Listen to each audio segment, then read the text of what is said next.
All right, it's 6 o'clock. We're gonna go ahead and call the meeting to order.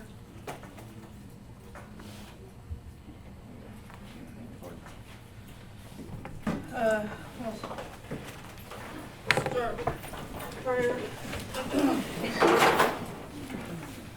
Dear Lord, I pray that we have a productive meeting today. I pray that we will be able to discuss and tackle the most important things that'll be a benefit morally and spiritually to all the people involved, and provide all the best solutions in handling all the decision making tonight. In your name we pray. Amen. Amen. To the flag of the United States of America and to the republic for which it stands, one nation, under God, indivisible, with liberty and justice for all. Now open up for citizens' comments. Travis Poole first. What I'm about to say is not to belittle or be negative toward present or past administrations here in Lone Star, but the city council members need to work together for the citizens. Shouldn't be a three-ring circus.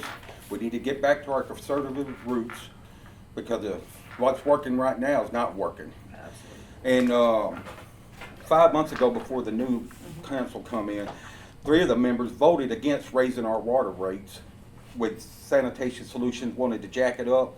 Right now, our bill, without even going over the water usage, is $58. That's before the water bill added to everything else. We're struggling under the Democratic stuff that's going on. Everything's up 15 to 22%. We just can't afford it. And also, I'm against that the city of Lone Star should not let the departments hire who they want to. Only but one, that's the police department. Because they can vet and they can see if anybody's got a criminal record and they're eligible for the thing. The other departments should be left up to the city. Also, I want to thank Stephen Blythe because the 2 of his officers had to come to my house the other day because I had a wanted felon at my house and I didn't know it. And they come to the house, took care of the problem. Their policing was awesome. They was firm, courteous, and thank you for having them, Mr. Felipe and David Hood, because that's what we need in Lone Star. But y'all need to work together. We're struggling out here. We need to get things done in this city. You know, I joke about calling Lone Star Loonville. It's getting to the point it really is a Loonville. We're fighting and everything. Come together, do what's right for the city, and help us out. That's all I ask. And I'm not trying to belittle nobody now or past administrations. Thank you. I agree, and I appreciate your comments, Travis. Miss Wendy Ivy. Hi, my name is Wendy Ivy, and I've lived here in Lone Star for 1 year and 3 months, and I love this city, so I'm putting that out there. Since I've been here, I think I'm a good citizen. I work here, I employ here, I volunteer here, go to church here, I love this town. The one negative has been my neighbor's dogs that have done repeated property destruction. They've eaten doormats and bird baths and dug up roses and eaten pillows, eaten more pillows and more pillows because apparently that's the best dog treat ever is a pillow. But I've repeatedly made reports, provided pictures, done things for the police department. I've talked to the neighbor, I've asked the neighbor to get the dog out, and I'm kind of at my wit's end, I don't know what to do, but we are in a situation where there are rules in the city talking about enforcing that dogs are kept in their yards. This neighbor is not doing that. And so I would just like to throw it out there that the city at some point look at what are the consequences for people, how often can tickets be written in those situations. Like I said, I love this town. This is my forever home. I want to make it a safe place, a place I don't have to worry about dogs on my front porch growling at me, things like that. But I also want to make it a place where dogs are safe and taken care of and not neglected. So I want to put it out there. I love dogs. This isn't about the dog. It's about neglectful owners. Thank you. Kyle, are you in here? Yes, You wanna elaborate on that? I know that there has been citations written, I know that the jail is kinda, I mean, it's hard to issue warrants when there's not a place to enforce them currently. You wanna elaborate on y'all's contact with that owner, by chance? So, yes, there have been citations issued on this particular case. That person has yet come to court.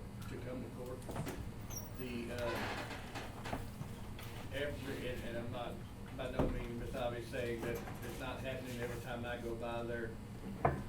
She has them in the house, or they're tied up. I've tried catching them out myself. I believe it's personal things. I believe she's doing it early in the morning. I don't, of course, I can't get by there every day. But we have addressed the issue with the owner. There's some steps that we need to look at. From the city standpoint of what we want to try to do. I've got to catch the dogs out before I can do anything with them. I can't go home to the property and take. I've made it a point to come that way when I leave my house too, to see if I can catch them back out so we can get them in action, but. I appreciate that. And if I need to do anything different, like when they're laying in the middle of the streets or blocking traffic, whatever, just tell me who to call. I will have to do it whenever. So, I get what you're saying. thank you. Thank you, Wendy. Yes, sir, can you state your name, please? My name's Otis Johnson, and I live at 651 Sunnybrook, right there on the corner of Sunnybrook and Williams Street. Mm-hmm. Miss Ivy here, when she first moved here, she didn't know what to think. So she built an 8-foot fence to kind of keep the sound of the neighbors away from her. Well, I finally had to build a 6-foot fence because I got tired of listening to her cussing, hollering and screaming and fighting with everybody that drove by. She still does it, but the fences help the sound barrier. The dogs are sweet dogs. They wouldn't hurt a flea, but they don't get fed, so they find a place to eat. Now she's got them chained up between her house and their neighbor's house to where they can't pull away from the fence. So that's how she keeps them inside the fence line now. But they used to lay out there underneath shade trees up against Miss Ivy's fence. I used to see them. I see them every morning. And that's the way that goes. Those two dogs are sweet animals. They wouldn't hurt nobody. But they just need to be taken care of and eat at home to where they don't have to go hunt for food. And this arguing and screaming and cussing and fighting, that's violating my right of peace and tranquility. And I resent that. That's the reason why I moved to this town, for peace and quiet. I retired in 2010 from Dallas. I really don't need it. And I have to get down on my hands and knees and pick up the trash off the ground now. So that's all I want to say. Thank you very much. Thank you, sir. Yes, ma'am, can you state your name?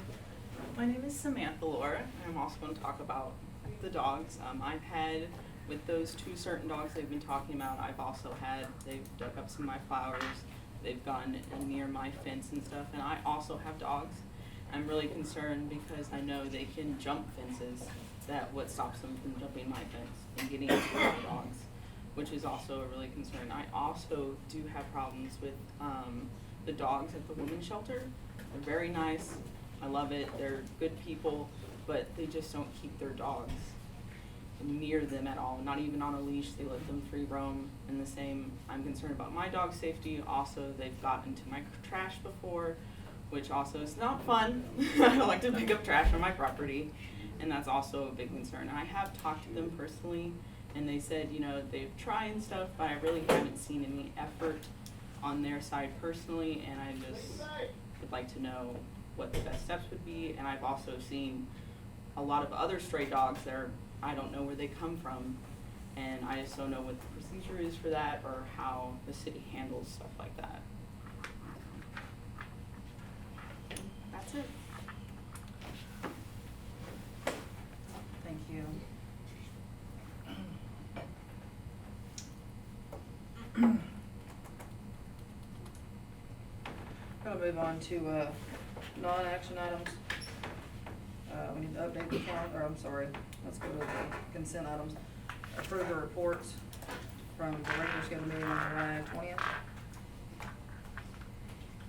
Minutes of that, and the reports, only 5-2, 5-3, and 5-7 are in there. The court report, public works, and water and EDC reports are not in the packets. EDC is. Is it? I missed it.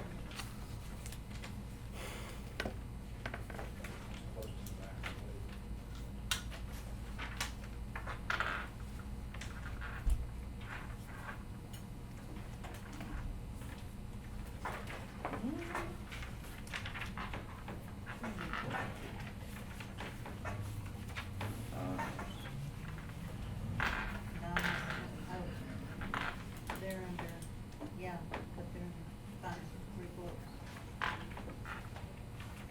You'll find them in there. You have your minutes, then you have your reports.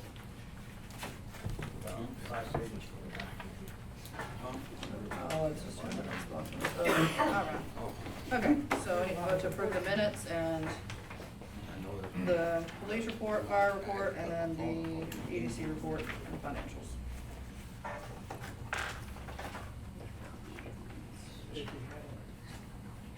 I make a motion we accept the minutes.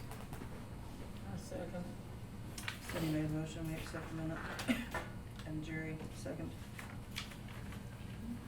All in favor?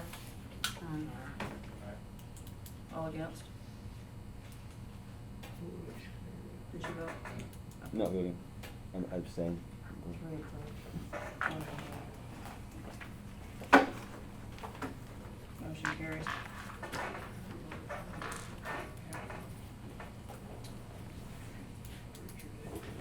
Approving the reports for the police, fire, EDC, and financials. We approve the minutes, is that Right. reports as well? Is that all Yes. in one? Yeah, I was out doing all in one here, sorry. Okay, non-action items, we need to update regarding the employees' health benefits for the fiscal year of 23 and 24. Can I interject for a second? Did you just do both? Yep, they approved the minutes and the reports. Okay. At the same time? Yeah, With the I same was vote? doing all in one. Okay. Yeah. Are the TML insurance quotes in this somewhere? I don't think so. So basically, we talked to TML Friday before last. We discussed this at the last council meeting, and the insurance rates for the employees was almost doubling. Tina was to go out and find new insurance rates, and I had seen probably 4 or 5 of them. They all, insurance has skyrocketed. They all come in pretty close to TML. Tina had worded it that she was given 3 days to a week to review the reports. I did talk to them myself. That was not the case. Apparently we had them since June 1st. Unfortunately, we didn't have a chance to really look over them, but by the time I had got a hold of TML, the employees had received a letter saying their insurance was going to be terminated at the end of the month due to non-payment. So after looking at the other insurance options and seeing that everything was about the same, we decided to renew with TML because the deadline was Friday before last.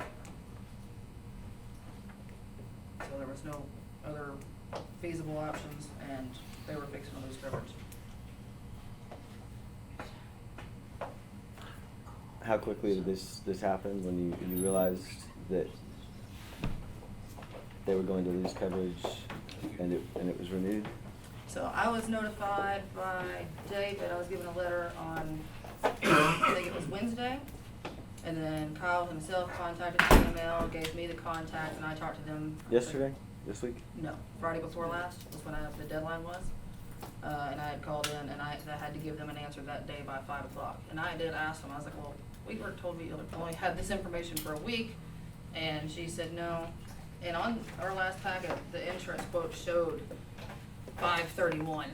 And she said they got sent out on June 1st. She sent a follow-up to the city secretary at the time on June 1st, again on June 9th, again shortly thereafter on the 22nd, 23rd.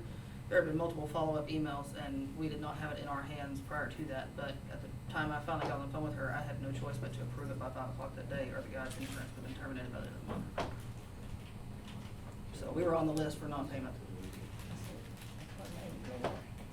So, and I'm not too sure that that, along with other issues, is not why our insurance didn't double, but we can reassess that again in a year, and then hopefully we have on-time payments, and maybe the rates will go back down a little bit, but. I just want to point out, tangentially related, a very important thing to always pay on time is the police truck leases. As far as just the subject of making sure that payments are on time.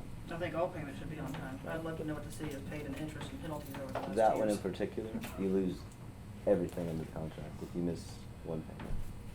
And that's on what? The The police truck trucks. leases. I'll got that. Just extra careful on that one. I'll got that. Okay, any other comments on that? I just wanna make sure, I just wanna make sure it didn't lapse, what I. No. They've got coverage now, so. Okay, moving on to action item 7-1, review discussion possible action to create a city administrator position. As you know, we have been going through a rough transition from the previous secretary to the new secretary, Ms. Harriet here. We had kept the previous secretary on board for about a month and a half for training, to be able to train this one adequately, and due to not having a clerk in the office and several other reasons, she was not being trained properly. So by the time Tina's last day was on August 4th, I think Harriet had been in the secretary office for 1 day being trained, and that was to run basically everything in the city, which, as you can imagine, is a nightmare. So Kyle has stepped up somewhat in the interim, and he is our part-time code enforcement officer, but has in the last 2 weeks or 3 weeks been in the office trying to help with the transition period. And he's very knowledgeable about everything that goes on. He's been acting as the water and sewer clerk, part-time secretary, helping her, helping getting the budget stuff in line so we can proceed with our budget meetings next week. So I'm just kind of looking at comments and advice on it. It's not a permanent position, it's just kind of an interim transition period to make sure everything is being caught up and the employees are not negatively impacted by the transition, as well as the citizens. The one thing I wanted to point out in this description is it says act as budget officer, and I don't think you can do that. I don't know what his roles can be in particular with the budget, but unless you adopt a city manager form of government, the mayor has to be the budget officer. And so we can't adopt a city manager form of government unless somebody, some random, or anybody circulates a petition and it's put before so the job description really shouldn't say budget officer. Well, and we can amend that. I've been in there working with him as well, looking at the budget. He's just in there with Harriet during the day right now and actually seeing the expenses, kind of seeing what's been paid out, what's correct, what's wrong. I mean, last year's budget, we approved a deficit of, $200,000, which is beyond me. But he's been in there and actually sees it while I'm not in there, so he's just been assisting in that. But ultimately, we will all be the deciding factors on the budget, so. That couple $100,000 in the red thing has been several years, and the reason for the laws on budget is, you say to the public, here's what we're gonna spend the money on, and here's what we're gonna tax against it. And by having that couple $100,000 in the red every year, it was a way to, whether that was the intent or not, to circumvent that, so that you could just sort of, those budgets with the couple $100,000 have gone for years and years. It's not like at the end of the year, it was $200,000 in the red. It was just a very bad budgeting process. That also has to do with the lack of knowledge when it comes to that software in there. And that has been going on for at least 2 or 3 city secretaries. The I agree. couple $100,000 in the red part. Yeah, well, that attributes to a lot of that negativity. And ideally, a budget should have the quality of comparability And so if you did a correct budget, it is not comparable. And so ideally, you would restate a budget or two backwards, but, you know. Yeah, and I think right now it's basic, like I said, I use QuickBooks Online and I can pull reports for every year and do a comparison and add 10% inflation, whatever, and kind of forecast and see whatever that spreadsheet is in there, it does not allow for that. And unless things are actually being inputted on a daily basis, it really becomes a joke, the way that it's being done. There But was no we're- budget set up in the financials. I've described the previous budgets as a fiction, Yes. because They are absolutely, so, So the way this is worded and the way you worded it feels different to me. This doesn't say it's a temporary new position, but you stated it's just temporary. So are you saying the city administrator position is just a short term? just an interim position right now until we can get the budget lined out and see where we are at financially and get things back in line, because I wanna tell you just one thing I found out today. I don't know how many bills we have past due. I asked Kyle to reach out to every vendor, utility company, everything that we deal with as a city, and find out where we are on all of our accounts and what's owed. And just after contacting one vendor, which is Sanitation Solutions, we owe them a back payment of $22,000, and now with this month, it winds up being $30-something thousand. We just owe them. That's one vendor. So I need somebody in there that can keep digging and finding everything that has been missed over the last hour. So So rather than create a new position, it seems to me he's already acting kind of in that position. Well, at the last meeting, we voted for him to go in there for 2 weeks and kind of handle the water and sewer like while she was being trained. Sure. That was not done, obviously, Sure. so it's just kind of extended over for these last 2 weeks, and he's been in the office So we- helping we could temporarily, but. We could authorize him some more time to work in that office. I don't see that we need to create a whole new position. It's just, I I have- mean, legally, somebody can't work more than, like, what is it, 9 pay periods, full-time without being considered a full-time employee, so. I have a couple of questions for Kyle. Are you still working in Naples? No, not at all. What is the status of your water licensing stuff? My water license, I had, the Class D wastewater and surface water several years ago. And I have some hours that I can put towards Class Cs and go and finish the hours of retail at Chelsea. If you needed to do that, how long do you reckon it would take? Or if you wanted to do that? I would have to relook at the hours that I need, get them off TCQ site and see where I was at. I haven't looked as long, I don't know. All right.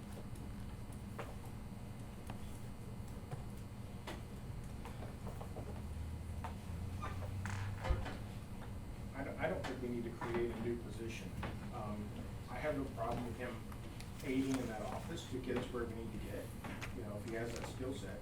I'm kind of jumping around because one of them is create the position, the other one is to discuss who's gonna take the position, but I'm kind of globbing them together, but. And he has some history, practice with QuickBooks, right? Before this? What's that, I'm sorry? You have some background with QuickBooks, right? Some in QuickBooks. Most of the background is just in the city business in general. I can move my way around in QuickBooks. Needs refreshing. But as far as handling the budgets and stuff, you worked for West Tawakoni, right? And how long were you there and assisting them? Right at 4 years. About the last 3 of it or so, I was training with the city administrator then on showing a lot of the ins and outs of the city budget. 15 years before that, I was Walmart running a $1 million super center on multi-million-dollar budget. Did you work with another city too, besides West Tawakoni and West Naples? Tawakoni and Lonoke. Lone Oak. I wasn't involved in the day-to-day stuff with Lonoke as much as code enforcement.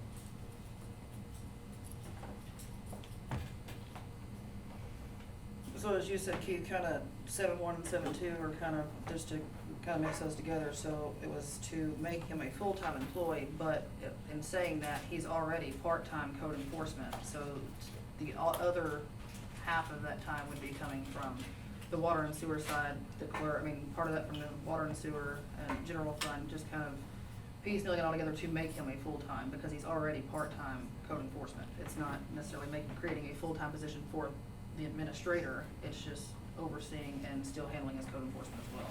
Well, I do, and again, I don't have problems with bringing on more hours to aid us in getting where we need to be, because I know it's a mess in there, or has been in the past. I do have a problem with this city administrator position, specifically the details on what authorities it's been given. I feel it's an overstep in what we as a council are responsible for. I think it takes some of our responsibility away, and the citizens vote for us as a voted position to represent them. And I think this, according to it's basically, the description is the city secretary's position, that it's all of its authorities, and then some more, which should be left in the hands of this council. So, I could probably get along with allowing him to work more hours for a designated period of time. I don't want to see this new position not as stated.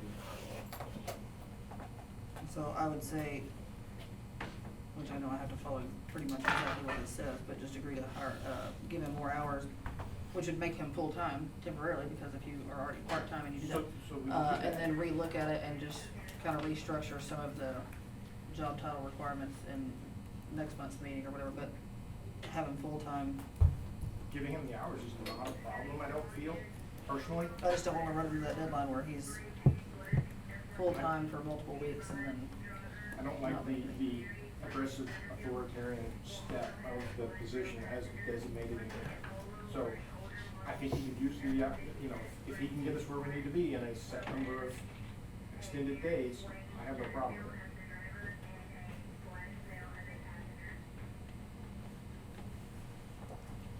Okay.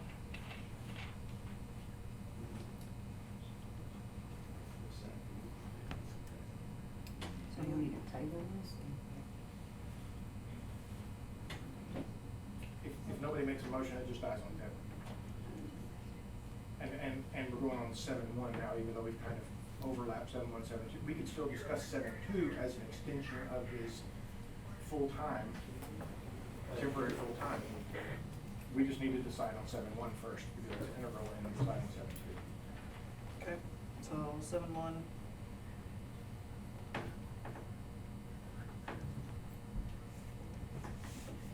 There's my motion. On 7-2, we've already pretty well discussed it, but.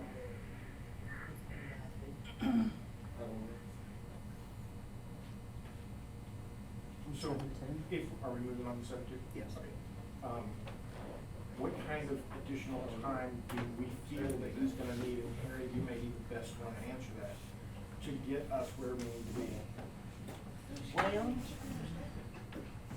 I'm sorry, I on the would spot. invite anybody to go in there and look at that office and tell me it's gonna take 2 months. It's gonna take a lot of time, a lot of digging. Nobody knows where anything is. It's scattered all over the place. Don't tie his hands, Keith, please. Well, we have to put, we can always extend it, but we need to put a limit on it, and then we I, can come back there's and no, I readdress it. can't give you Okay, anything. that's fair. It is entirely unbelievable what's in there. And what needs to be done. Are there still boxes of papers in the attic? I know there's something up there. I haven't been up there, so, but I know the guys went up there and said there were boxes. I don't know what's up there. I'm just curious, I mean, I just had an issue with, there's missing ordinances. And that's like a wild card, you know? And I just wonder where they, could be. I will wonder with you. Kyle, do you care to elaborate on any of this? I'm sorry, what was Do you care to elaborate on any of, on Keith's question? What amount of time do you think you would need to help us get that office straight? Well, soon, like within, to be able to get the front end and the city secretary's office, with both of us tackling it, I mean, you're gonna have to get a clerk in there soon that can manage and take care of the day-to-day water bill stuff. And you're looking at, well, in the next fiscal year, it should be October, November probably at the minimum. It's, I mean, it's, get behind it. Oh, it's a mess. I've seen it, see that, look good. So are you talking about there's just like, just filing cabinets full of papers randomly stuffed together? Now, I don't know, I'm scared to even open those drawers. They are stuffed full of everything, but what I'm talking about is the stuff that was stacked high on the desk. I have not gone through all of that. Half the desk got cleared and there's a stack this high. The last couple of weeks after the May election, there was papers stacked on every square inch. And Kyle and I have worked diligently to at least clear a space so we can put something and look at it. You know, and address what has to be done.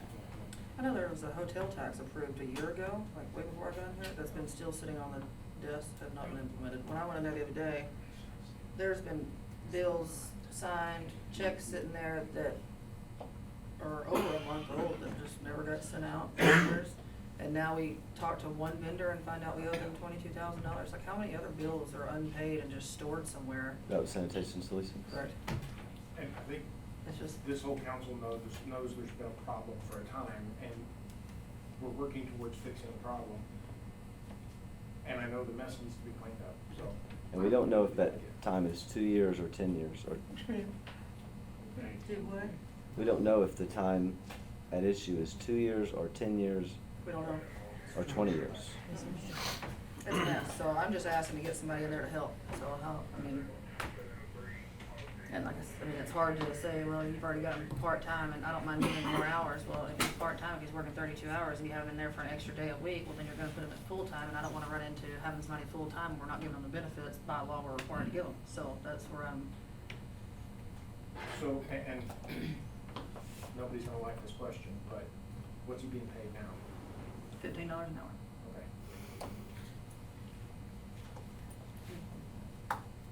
And if he did this, he'd be taking on more duties, so I mean, I agree with a pay increase, and So 15, what's being proposed or considered? Kyle, what would it take to have you agree to doing it? 15, 20.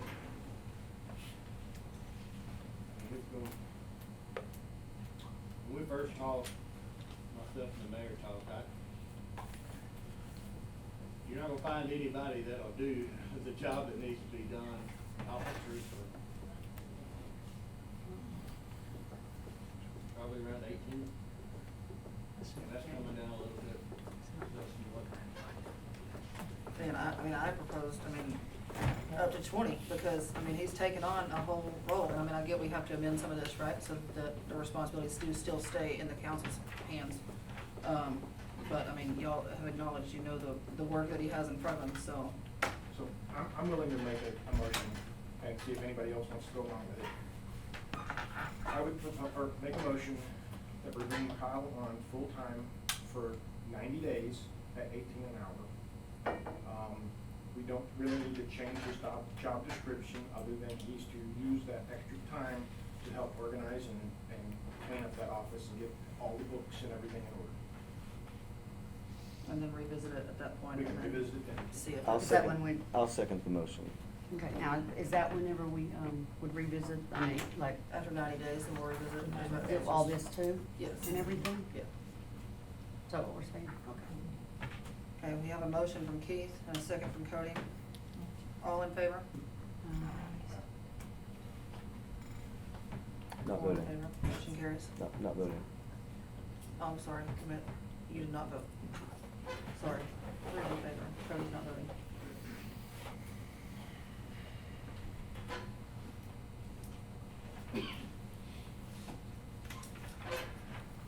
Okay, moving on to 7-3. Review, discussion, and possible action to make employee Jerry DeRoe full-time and consider pay increase. So, flip through my pages here. So Jerry he's right over there, he's worked for the city for how long? 2.5 years? A little over 2 years. A little over 2 years. He was brought in at $12.50. 12. And he has been part-time for the last 2 years at $12.50 an hour. My proposal was, which we're gonna get to the next step of that in a minute, but we're fixing to lose our public works director. But Jerry's job is primarily mowing. He's only part-time, and you can see that he has to mow the lift stations, that's first priority, keep the grass under so we don't get in trouble with TCEQ. Besides the roads, it had been presented at one time, we're putting a bunch of money into the park, it had been presented by the EDC at one point to get somebody out, a contractor out there for, I think it was $8,000 to $9,000 a year to mow and maintain the park. I spoke with Jerry myself, in regards to some of the things not being mowed, and he expressed that he can't keep everything mowed when he's only part-time and he's dealing with mowing. My contention is, why would we hire an outside contractor when we have a guy that's making $12.50 an hour that has shown his devotion to the city? Why would we not bring him on full-time and give him a pay raise and award him for being here for as long as he has, and instead of putting that money to an outside contractor? So I see him mowing and weed eating at the park and everywhere. I do think we need to discuss priorities in mowing. And it's something I think that should be deprioritized in order to conserve, hours, is everything past the bridge that way. Because there's not really houses around it, it's essentially wilderness. Especially like where all those crepe myrtles are across from the plant. We didn't mow the plant side recently, did we? No? Okay. But we mowed the crepe myrtles and I guess they mowed their side. But I think we should deprioritize where there's not houses around it and prioritize the land that the city owns. I agree, and one of the things that I had expressed before was the sidewalks in the Edgemont side. And I would like to get on sanitation solutions, separate from that, about the street sweeping as well as in their contract, because the sidewalks and the streets over there, they look terrible. But focus on inside the city, the mowing, the sides of the highway, Edgemont sidewalks, the park, we're putting too much money in there for it to look the way that it does half the time when I go over there. I don't know exactly what all it is for him to mow. Like I said, I do know the lift stations are priority. I do know that he was given direction to not mow certain areas at some times, and that shouldn't happen. The sidewalks, by the way, are owned by the city. They're not an easement or anything. The city actually owns the land. The people don't pay the taxes on that little piece of land. And there's an ancient ordinance that says that people will maintain that and keep the weeds free, or they will be fined, which is a ridiculous ordinance. I don't think they could hold up with that in court. But yeah, I think it would be good to spray weeds on the sidewalks, because that is owned by the city, that is in the city. And removing all the dirt and gravel from the streets. That would help a lot And the with the sidewalks. street sweeping if we held sanitation solutions to their contract. And also, I feel if he's, full-time, that would give Gatlin It takes a lot of Help and stuff off help. of them as well, yeah. and, take stuff off of them. Understand, bringing 2 more people on full-time is not just the pay difference, it's $2,000 a month in insurance that we have to pay, plus all the extra Social Security and Medicare and all that kind of stuff. So it's a big But when you chunk of do the money. math But on we just say- on the $9,000 that we were gonna pay for our contractor to take care of the park, if we voted that in, But none of us it's ever like agreed to seven, that. well, I'm saying if we were gonna vote that in, but we're gonna have to have somebody maintain the park, or that $70,000 we just spent in the park is gonna go to hell in a handbasket. But it's $720 a month when you average that out, that's a huge chunk of what his increase would be, so I think it would offset, but. And I could ask this question, we could take this into executive session, but I prefer things open. What's his current income? Is it $12.50? $12.50. Okay. And how many hours is he putting in current? 32? Part-time hours, we do 34 hours. You have to speak up, we can hear you over here, but. 34. hours. So it's not adding that much, but that extra day, he can get the park done. 4 days. Right. I'm more concerned about the insurance that's gonna eat us up. We already know it's a problem, so the insurance itself. But what were you saying, I'm sorry, Keith, what'd you say, about hiring 2 people, 2 full-time people? So we just agreed to bring on somebody else full-time for 90 days. That's $3,000 Oh, okay. in just insurance for that person alone. If we bring this person in full-time also, that's an additional $1,000 a month in just insurance. Oh, okay, I see what you're saying. The pay difference isn't that huge, but $1,000 a month in insurance is. On the flip side of that, if you keep people at $12.50 an hour, I don't know how he's feeding his family as it is. With inflation being the way that it is, I know everybody's struggling, so, and if you don't choose to value the employees that have put in their time, then you lose them, and then you have to rehire, and then turnover rate costs the city money as well. So how much are you paying to retrain because of heavy turnover? I You know, researched so, what the average pay is for somebody who does lawns and things like that. And he's about on par with the average in Texas. Now, when you go to specifically cities pay a little better than industry. And so most cities pay roughly 15 an hour that's for anybody for anything. that's most of their minimum. But $12.50 is right on par with the norm for non-governmental in the state of Texas. But my bill is he's been here 2.5 years, and he's only gotten a 50-cent raise. He's Exactly. been here long He enough has. to prove himself to be, you know, wanna be part of the city and to work for the city. He's shown his dedication. Yeah, I would he's rather shown he's his, valued I mean, than I yours. totally understand what you're saying about the insurance difference, but I believe that he's worked himself enough that he deserves it.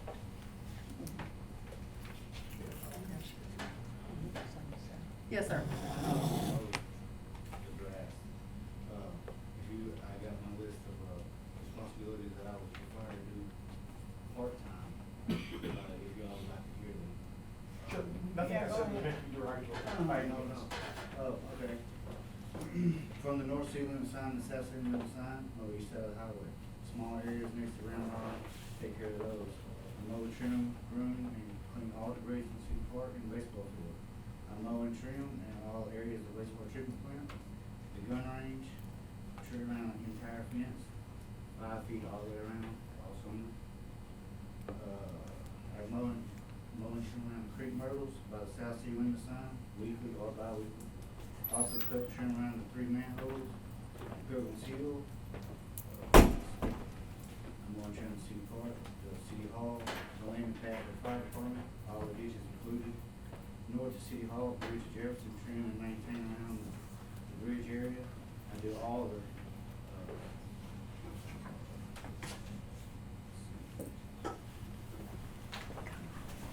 sidewalks, I don't work in the sidewalks, city property zone, by city maintain, try to maintain the ones that's owed to be billed out to mow. I mow them when they're billed out to mow. I mow them when they're not getting mowed. The circle of Crockett, or at San Jacinto, keep that mowed. Other properties, various properties, like 9 properties around the city that I also keep mowed. I fill potholes as much as I can. Everything with city, I help out with water leaks, I help out with sewer leaks. I mean, if it's in the city, I help out with it. If somebody asks you to do something, you're ready to do it, in other words. Yeah, absolutely. Doesn't matter No matter what. whether, Somebody wants to come fill potholes with me, come fill potholes with me. If anybody wants to come test the tree with me, see if I'm working, I invite anybody to come tag along. I mean, if you can walk 8 hours with me, I'll take you on the back. I'm a big fat guy, so I can't be walking out there. So what is, you're at 34 hours, what is 6 hours gonna gain us? Actually, 8 hours would gain y'all actually a lot. That would give me a whole other day that I wouldn't have to, one of these wouldn't have to say bi-weekly. I could do it every week.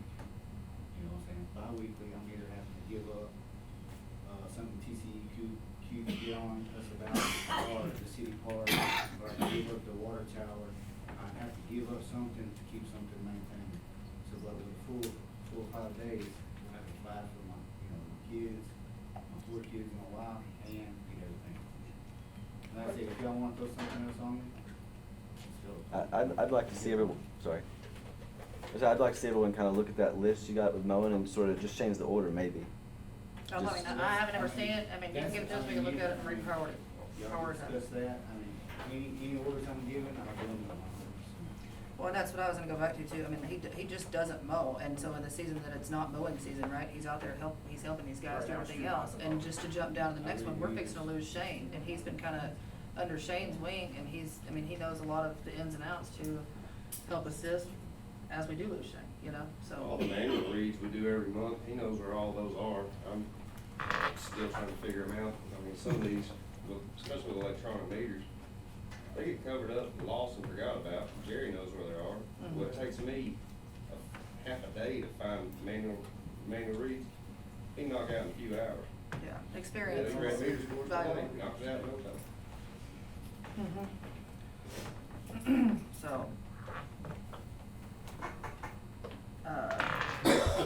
just a suggestion, I mean, he's at $12.50, I say give him another $2.50 and make him full-time. That was just a suggestion.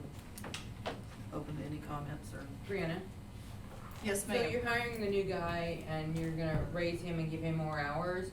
I think you're gonna, with doing that, you're gonna make more money in the next 90 days. Once you get to the bottom of the filing cabinets, once those checks get mailed, once bills are being sent out, I think more money will roll in with a little more money going out than we are struggling with nobody to help us right now. I agree, and I think, Kyle himself will earn his position I by agree. just we're running more efficiently. And like you said, it's like how many checks are going out past due, how much are we paying in interest. How much money are you not and- making? Right, and how much are we not, like, we had a 5% water increase last year before that was never implemented. It was never, passed on to the end Correct. users. So we're already eating that, and now we're fixing to do it. There's a lot of things that can bring more revenue into the city, but without the manpower in place, we're not bringing in revenue. Correct, and we're sinking. So I think, there again, so, thank you, that was Heather. Yes, ma'am. Just put it here, I'll put your last name. So, I said, that was my thought, give another $2.50, but open to. There's no more.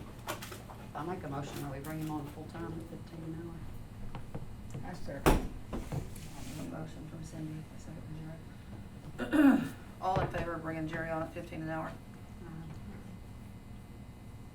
All against? I'm thinking, this one hurts because I know we need help in that office too, as a secretary, and we just can't do it all. We need help everybody, just not in the office. Well, the thing I was looking at is when we're fixing to lose Shane.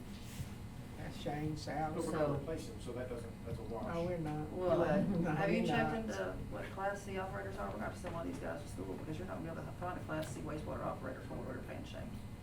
So these guys are gonna have to work together, and in the meantime, until they do get their classes taken, we're probably gonna have to contract that out to these guys out of Harleton or something, until these guys do get their certifications, because we have to work under a wastewater operator license. So these guys are filling the gaps for us in the interim, I'll vote a yes on this one. Thank you. Good. Did you vote yes? All in favor? That is all four. I think that's the first time that's happened since I've been here. Okay. Motion carries. All right, moving on to 7-4, review, discussion, and possible action to accept the resignation from Shane Townsend, Public Works Director, with an effective date to be determined, and to consider his replacement. So we've already kind of touched on that. When I spoke with Shane, he said that his last day was gonna be September 8th. I meant to talk to him prior to this meeting and see if we could accept him on August 31st, just so we didn't have to pay that next month of insurance. I did not get a chance to talk to Shane, but yes, he has accepted another position. I've already spoke with Gatlin. He had his water and wastewater at one time, and he worked for the city of Dansville. His water just expired like 2 days ago. Yeah, but I got a class next week. He's got a class next week to renew that, and you only like 2 or 3 for your wastewater to bring it back. It's just one more, I think I take a wastewater collections and I can test on the city's wastewater. So hopefully that transition, he's willing to step into that role, should we see that necessary. I want to point out that Avenger has 300 people. Mhm. We really need to look at what they're doing, because there's no way they're affording Well- a full-time. So I talked to, Carlton, and then Naples. There's contractors out of, somewhere out of Plainfield, or somewhere. And there's one also out of Harleton that they go around and they do this for the cities that cannot afford to hire a full-time public works director. The downfall is they're not there at your beck and call and at your disposal, so you're there again, you're dependent on these guys, and they do charge just to be part-time and run out there, excuse me, 2 or 3 hours in the morning and do the test and sampling, and to kind of carry the license, they charge $3,200 a month. There's 14,000 citizens of our water district, and the largest city is 5,000 people. It's a shame that we don't have a situation where they're handling all of it. North Texas Municipal Water District, for example, they handle garbage for millions of people. Or there's no one here representing it tonight, but it's a shame that we can't, rather than have a licensed water operator for every 2,000 people in our water district, have one or two. I agree, but that's just not the way it's structured right this second, so Mhm. we've gotta figure out a pretty quick solution. So, depending on how quick, And what is the, you have to have someone on September 9th, right? I have to, have somebody, I don't know how quick he can get his classes done. Either he has to have his classes done and be certified, probably won't have it done on time. I think in the interim, we're gonna have to contract, those contractors from the Harlingen area. And like Bi-County Water is very close, but they don't have sewer, they just have water. Cause you could probably make an agreement with them, but it's just water that they have. Diana Utility District has both. So I would definitely wanna talk to them, cause they're closer than Harlingen.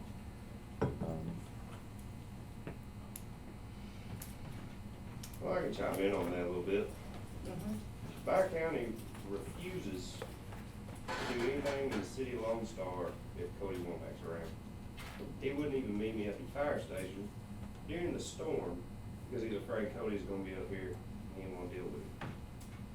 So good luck getting him to come over here and work for that.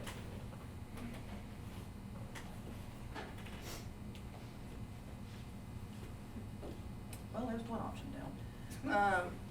But there again, like I said, we just got to, we have to consider replacements, so I think, like I said, Gatlin has voiced his opinion, he's more than willing to, well, not say not more than willing, he really didn't wanna do the wastewater, but he is one of our, closest candidates to having his classes completed, and he's willing to put in the time to be an asset to Lone Star, but in the interim, while he does those classes, we will have to subcontract and find a different solution. And he was currently trying to learn what Paul had done?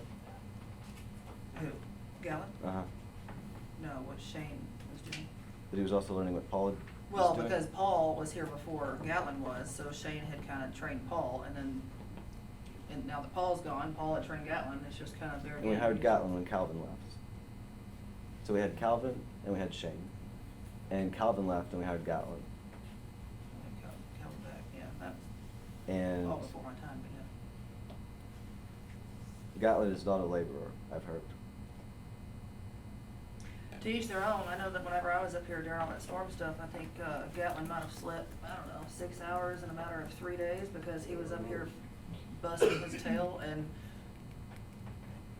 I mean, he was with him, if we were having pump stations pumped out, he was with them every step of the way. I don't know how many energy drinks he drank during that week, but he was quite the laborer that I got to see firsthand. I don't know what anybody else has seen firsthand, but I have not had any complaints about Gatlin from anybody, and that includes the current Public Works Director, that put Gatlin as first nominee for this position, so.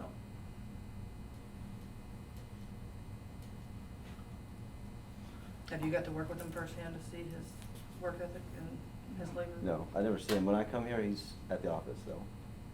And I've been told by a couple of people that he's not a laborer. I know he replaced Calvin, and Calvin never said anything like, "I'm not a laborer." Well, cause I've seen it Well, there's a lot of firsthand. labor for not being a laborer. Yeah, that's what kind of, I mean, I've been in the woods with him when he was, fixing water It's lines. just a matter of what, because I've been told the same thing. I've been told, oh, you know, we've got several people who are not laborers. All that's hearsay, Mayor. I mean, come on. You Like I witnessed said, I've seen it what firsthand. this man did during the Speakers storm. don't recognize to speak, would you You can please? sit here and play hearsay all day. Yeah. Is this Well, a trial? like I What are said- we talking about hearsay? Hearsay. Where were you during the storm? Nowhere. Okay, Cease to exist. yeah. We have an ETA when his classes will be completed. Yeah. Did he give us that? Madam What? Mayor, can you write for them that, please? Yeah, Gatlin, you said you have a class next week, and we just gotta look into when the other classes are available for you to Yeah, I take. mean, I got my Class C in water distribution, and I just need 10 more hours just to renew it. I mean, how frequent are those classes? Can you go to them? I mean, you have to go be present at. Well, I was more, we were worried about, renewing my water license I currently have, that way I don't have to retake all those classes. And that's no big deal, I don't even got to take a full class, I just gotta get 10 hours in it. So how long do you before see? the 9th and be ready? Well, before the 9th, to get the wastewater, just depends on the schedule of the classes, we're gonna find a wastewater Because once you class. complete those classes, don't you have to file it with TCQ and then go take the test And then go after take the that, test. which typically after you send them those, it could take 30 days for you to get the letter from TCEQ to go take your test thereafter. So I think max, probably we'd have to contract that out for maybe, 45 maybe days. 2 months, Yeah. until he gets that done, but Just depends on where we can find a class and when it's held. Can you do that, or do you want us to look for you? Do you know where to look for that? Yeah, we started looking, me and Shane were looking the other day, and when we looked, there was one that week that it was just too late to sign up for. Mm. But, I couldn't tell you exactly the next date there was one. And around here, there's not a whole lot around here, so we're looking for online. yeah, I know Otherwise, there's we'll be traveling and, a training school that comes into Longview, but it's usually around October. yeah. we'll that's ship the you out. annual school. What are those 2 sticks of yellow 4-inch line this side of Peacock? I have no idea. What was that? The What two- are the 2 yellow sticks of 4-inch line this side of Peacock? I don't know what Peacock is. The so- creek going towards Dangerfield. Between where they did the repairs in the storm. Like there were 2 extras left over and they're sitting on the side of the highway. Who owns those? Who paid for them? Oh, that's a Yellow Mountain pipe. When Fire County come in and helped us during the, storm, Oh, so we it's, had to bypass that line, that's just some extra sticks. I thought they were gonna come back and get them. it's really they by never did, counties, but- cause it's kinda on that, where their sisters say, when they're in a bind, they come help us, when they're in a bind, we go help them. It's really by counties, we didn't pick that. There's also a bunch of new and like new 6-inch joints laying out in the woods out there. That are in That whole Oliver. section of wood's been collecting crap. I found a, 6-inch dresser coupling down there the other day. I don't know how long it's been down there. But it was down there, and me and Calvin hauled it out of there. But for whatever reason, over the years, on the multiple leaks on that little 500-foot stretch right there, yeah, a lot of crap is collected over there.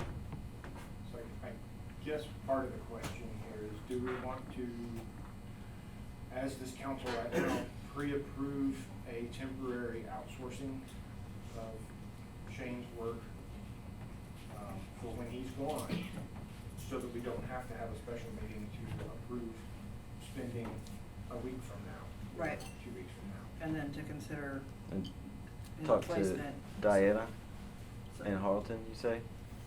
We can talk to them and see what they're doing, but in the meantime, we just need to, I mean, if we want Gatlin to move forward with taking his classes to be able to. I don't. Hmm? I don't, but I like outsourcing it. Will the outsourcing, did you actually speak with them and have they agreed to do it on short term? I just spoke with Naples and Harleton to see what they did, so, as I did. So we don't know if I've got on they require a Indeed. minimum 6 months or something like that? No, I don't know the minimum, so I had looked to see if I can contact a Class C wastewater operator to see about bringing them in, and there's nobody. You're not, I mean, it's absolutely impossible. And I'm working the water industry, and I've talked to several people, and they're like, good luck. They're outsourcing at $3,200 a year or a month. It's way cheaper than what we're paying now. Like I said, the only flip side of that is manpower you're short on, and they're only at your beck and call for about 2 hours a day before they run to the next city, so. Do they, as part of that contract, do they provide emergency services? No, they come in and do the sampling to send to TCQ and file their reports, and then you basically run under their license. So anything else that goes wrong is on you. So I would rather have somebody in here that knows the system and is available and at our disposal should something happen, like it has in the past. And rather than paying them $3,200 and then when something happens, having to pay these guys too, and you know, so. There again. And how firm do you feel about the $3,200? Very firm. I talked to them. So, Okay. I mean, I talked to, like, you can go see Naples secretary right now. She'll No, tell you, if I'm oh, gonna make a motion, I wanna make sure I know what I'm saying. Mhm. Are you saying that for Naples, Harleton does it for Naples? The guy out of Harleton The does guy it. out of Harleton. Is it like just a contractor who does Contractor this is a thing? guy and his wife.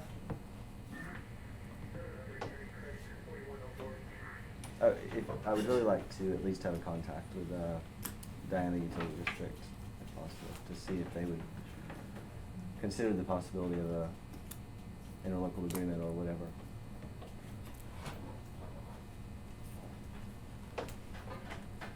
Okay. So.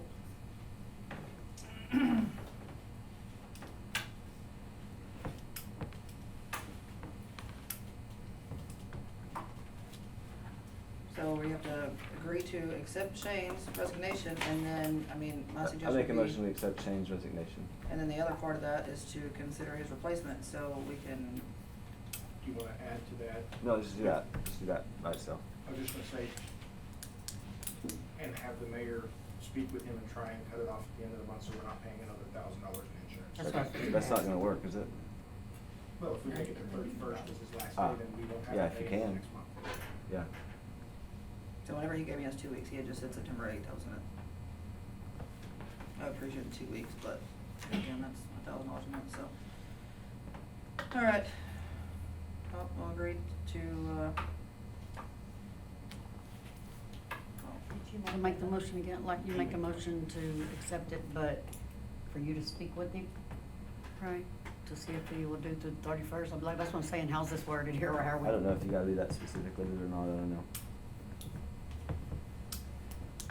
Okay, I will. I make a motion that we accept Shane's resignation and we try to get him to do it before the end of the month. Second. all in favor? Aye. Motion carries. Yes.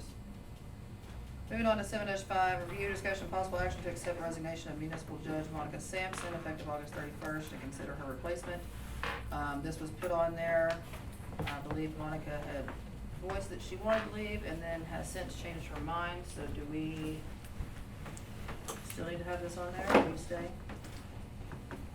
I'll plan on staying. Plan on staying, okay. Never officially turned in a written Written. resignation. So, but you're staying, so we can just. Hmm. Where are you at in your term?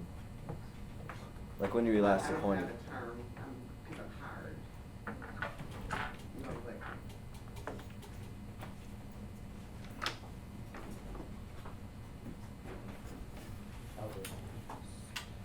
plan on staying a while. So I can just remove this off the agenda? Is there a procedure on how that works? You don't have to remove anything, we'll just. Okay. Just let it die. All right. All right. Now we move into executive session. Haven't we already done everything on here? It's really, Which is really good. yeah, so we don't have a need, all of these have been fulfilled, so there's really no need to go in executive session for this. And Okay, that's so we're really gonna a- bypass this whole section. That's really ideal. That's what we should shoot for if Yeah, possible. everybody agrees, yeah, so, am I doing this the legal way? Don't let me get in trouble and do it wrong by any means. Okay, so we're gonna bypass that whole thing, and we're gonna move on to number 9, action items. 9-1, review, discussion, and possible action to set the proposed property tax rate for fiscal year 23-24. Like I said, after looking at some budgets and finances, we keep digging, we keep finding more, but, after speaking with Kyle, property values have went up, so if we keep the same proposed tax rate, it brings in an extra, what in revenue, Kyle, leave it on the same? I'm sorry. Keeping the property tax rate the same, just because property values have went up, it brought in an extra what in revenue? So, if you stay at 0.47300, and this is a very snapshot. Keep in mind, this is not adopting this tax rate tonight. This is saying, hey, we need to send this rate to Summer. She'll do the notices, and we're gonna have some special meetings to officially adopt it. This is just saying, hey, what number do y'all want to have her move forward with? I already looked at it again today, just to make sure my math was right. 0.473 put the general fund in the positive, somewhere around 90,000. That's going off of last year's number. That's not saying that's where y'all are gonna approve, that's not saying we can't cut, that's bumping the road budget up from like, I don't know, 25,000, we can go to 40,000, there's more room there to wiggle. Yes, that is an increase on property taxes, it will be an increase on the resident. The flip side is, and the unfortunate side is, the city has got to, we've got to do something if we want to fix the roads, if we want to fix our animal control problem, if we want to keep continuing to move forward in the positive, so. Well, we're not increasing the tax rate if we vote to leave it the same, but there's no other way to increase revenue coming into a city We, without taxing. And the city is at a deficit as we are. I would like to say that we can bring them down, but we're already running at a deficit and we have a lot of fixing to do. Maybe next year we'll be at a better place and we can bring them back down. I mean, we could've went up to 0.5, We can go up to, you can go up to 50 cents. but I don't wanna do that. Being under 500,000 tax. a low tax entity is the under 50 cents and 500,000 collections. But this is a tax increase. When you keep the same rate, when the appraisals go up, there's a tax increase. It's a matter of We're fact. just not increasing our rate. Not increasing the rate, but it will be an increase on. More money on goes out of my valuation. pocket. It will Right. be. And everybody else's. It's an increase in But how do you bring revenues in to the revenue government. without, I mean, It's either taxes or businesses. and if we were, rolling in the money or had extra money and all of our bills are paid, I'd be more apt to help say, I mean, I live in Lone Star too, I pay taxes too.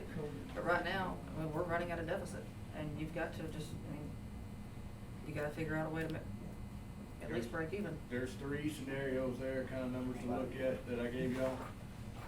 When I was looking at it, look at all 3 of them. I mean, there's the thing we've got to remember.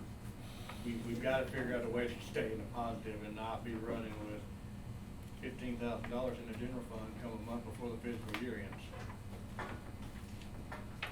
So our current rate is 4,372. Our current rate this year is 4,730. That's the current rate, but with valuations, that's why we're. Right.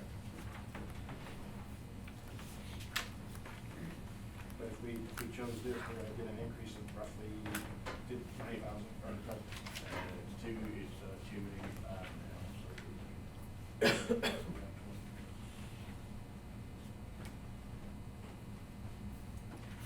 Like I say, it's a very, unfortunately, it's a very snapshot. If we would have not been behind and had meetings the last month like we should have, we wouldn't be in this situation. But we're at a situation now, under the law, the tax laws, we have to, Summer has to get the notices published tomorrow to get out where we can have the public hearings and the budget meetings and fall within the deadline set by the state. This is, we published it in the B. Is that, what is the deadline from? That, this is where Summer has told me this is the deadline. She said she needs to get them out. We've got to get them published. It's a B, it's a once a week paper. That we've got to get certain things in there to get that ball going. I didn't know if you were talking about the particular tomorrow deadline being the B or the law. No, tomorrow's deadline is Summer's deadline to saying, hey, I need this number tomorrow, so we can get the published, we can get, she's gotta put it on her website, she's gotta get us the small taxing, posting, and the publication done. And she does most of that for us, we just have to pay for the publication, that's not a big.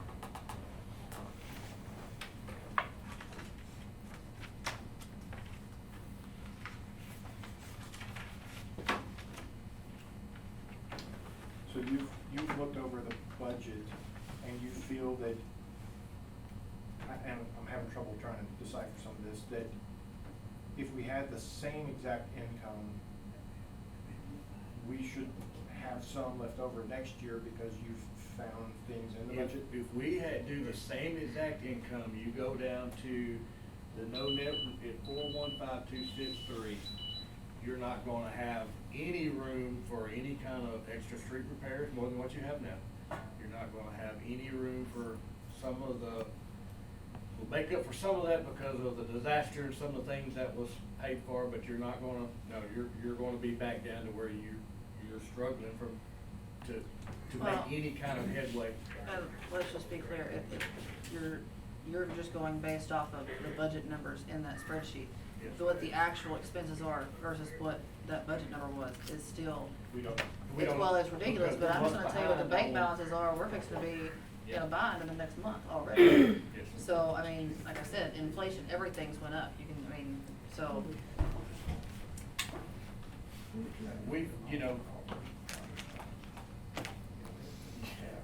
it's rough. I've looked at several different numbers to try to do it to where there's not a big increase. I mean, in reality, yeah, we need to be at 50 cents for the next year or two to be able to put 40 or 50,000 into the road budget, to be able to do these things, to increase the animal control, the things our citizens want done.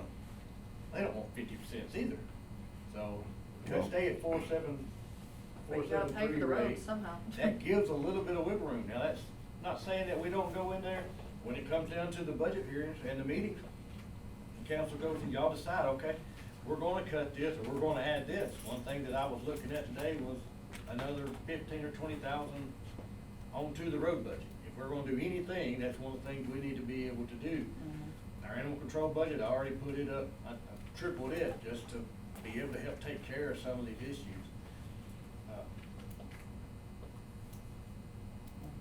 A third of our sales tax do go to the EDC, so that is an option to consider in a budget. And my focus is, just like we're saying, inflation and everything's going up, it's hurting the city, our citizens are hurting too. So not only has inflation hurt their budgets without us taxing more, if we tax more, that's even more of a burden on top of their heads. And, you know, so it's a difficult time. You're for at a double-edged sword, I mean, I get it, I get it, but.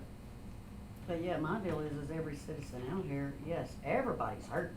I don't care who it is with the inflation and everything, the world being like it is. But every cotton picking citizen out here is griping about these roads. If we don't do something about these roads, I know, they're gonna be a problem. it's bad. We've got to do something. And if water lines break, or this breaks, Yep. we have to pay to have those I mean, fixed. it's gonna I mean, hurt it's 'em. not just money you can pull off a tree, I mean, you have to have it, you have to have, Mm. I mean, I hate it, I'd love to do more, but to reduce the taxes, my first year in here, but can't do that and get anywhere. So. But this is a tax raise, just for. It's not a tax rate increase. It's is not what a I'm rate saying. increase, no, it's not a rate increase. And we could've done that, But it's because an the city's increase in in a taxes. bad bind, but we're And gonna it- try and to it will cut show. and make. When we do, Right. when we get this, y'all go with this number, 473. The state We requires you. send it to Summer to do the notices, it will show a tax increase, that's how it is. going That's to what it show is. that. And I think it's already published on their website by law, the no new revenue tax rate, which is where you lower the rate so that your collections are the same. You don't have to stay at the no new revenue. No, you don't have to, but anything beyond the no new revenue tax rate is a tax increase, just And you have, as a as point long of as fact. you stay under the 50 cents, you don't have to take it for an election, you can go up to 50 cents without having an election. And 50 cents is not related to how much of an increase it is for what we have now. 50 cents is a hard limit. Yes. Whereas if you increase it a certain amount, you have to have an election. So like if you'd been way below 50 cents and you increased it more than a certain amount, you would have to have an election. Not according to Summer. Okay. She told me that because we fall in the small taxing unit, which is the 50 cent or 500, whatever that number is there, we can go to 50 cents at any time without an election. Can't go over that, you can't go to the. From where? From what to From where 50 we're at cents? now, if it was a larger variance, we would. Yeah, maybe so, she Yeah. had said that we could go there, so.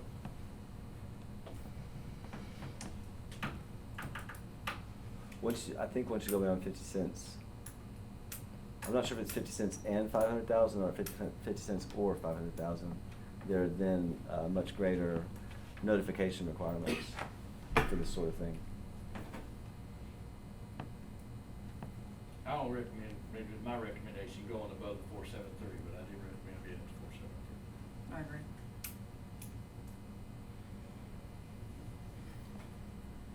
make a motion that we go to 473.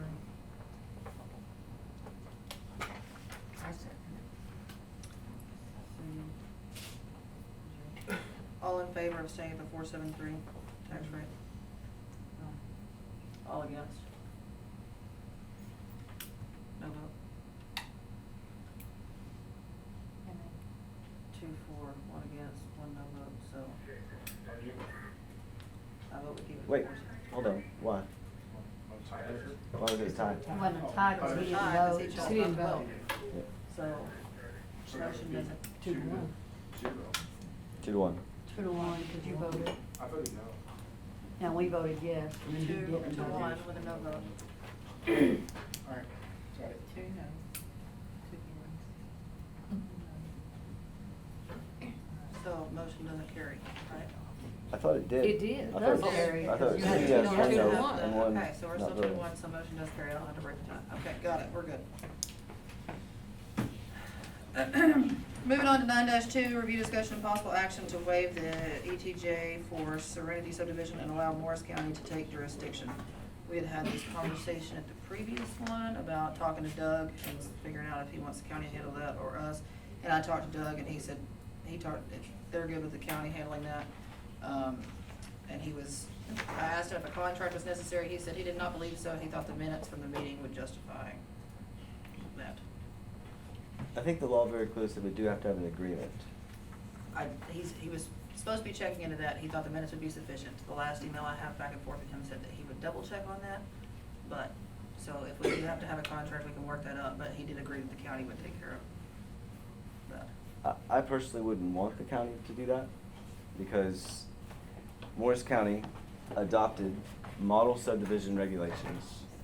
How long ago was it? I can't remember. Model subdivision regulations were designed to stop property development, specifically in Los Colonias around the border. So there were areas that were developing as basically shanty towns from, say, spillover from sort of like the third world part of Mexico. Those laws were designed to stop subdivisions, and they were shanty towns, really. And then the legislature said that so counties that are within 90 miles of the border were required to adopt model subdivision regulations. The state required that because they didn't want the shanty towns.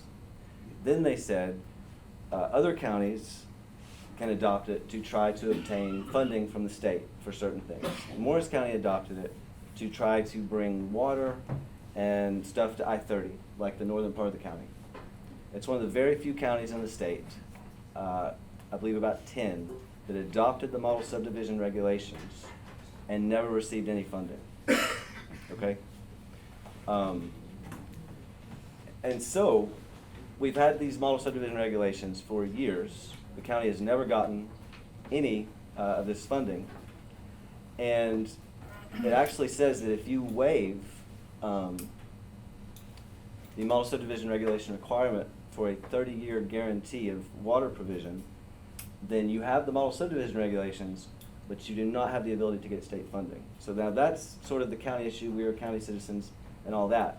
But it just so happens that this is an unusual circumstance where the city would have a lower level of government regulation than the county. That almost never happens.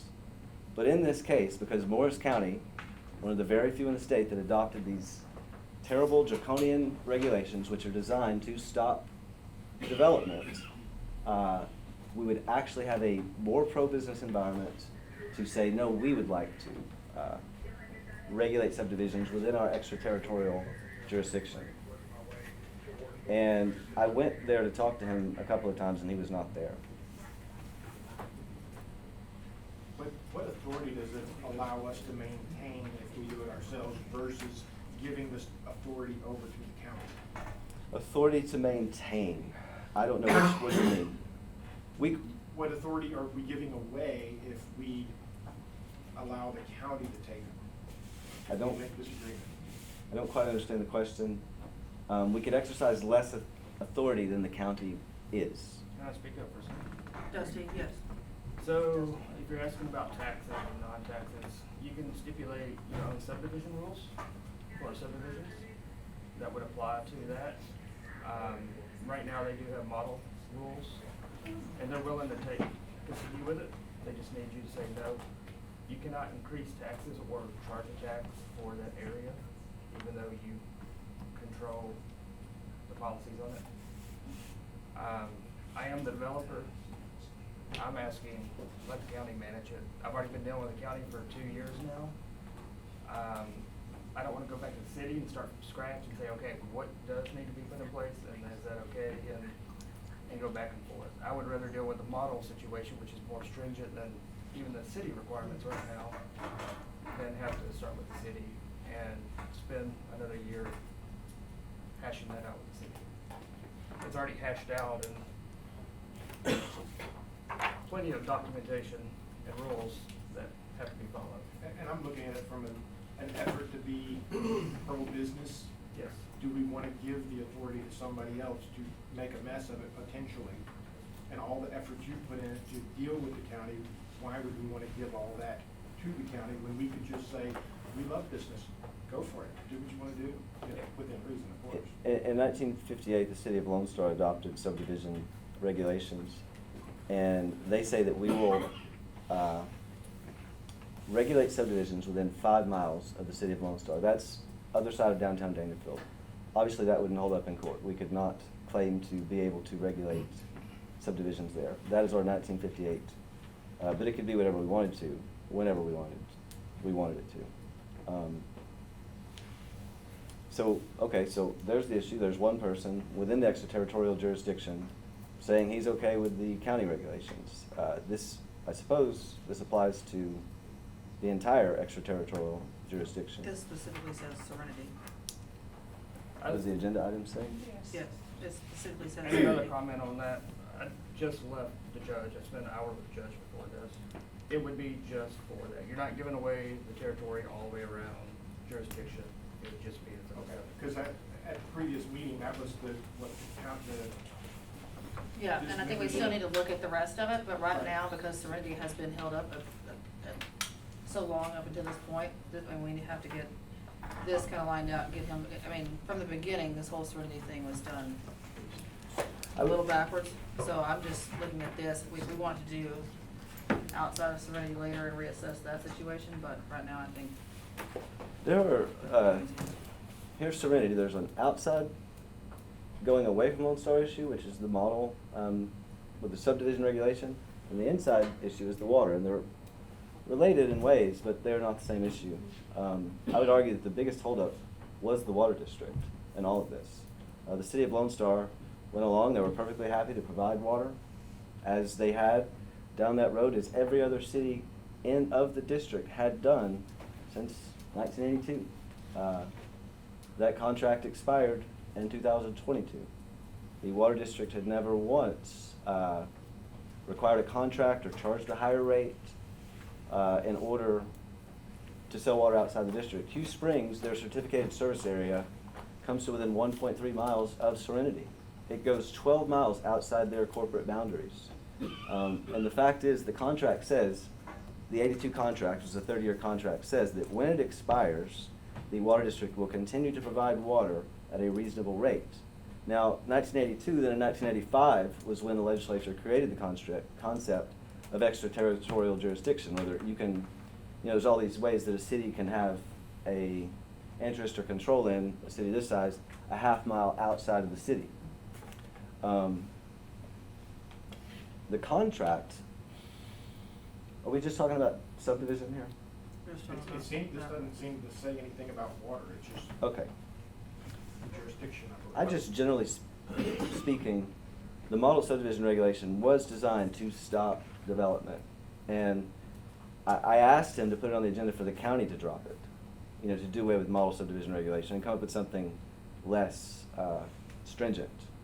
That. Comment real quick. So the reason I'd rather county is because I'm now 15 months in just trying to get water resolved when all it is a couple of simple votes. And it's taken that long for a couple of simple votes.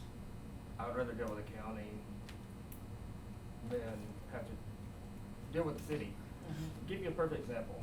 I'm in an extraterritorial jurisdiction right now, where I currently live, outside the city, surrounded by 3 separate cities.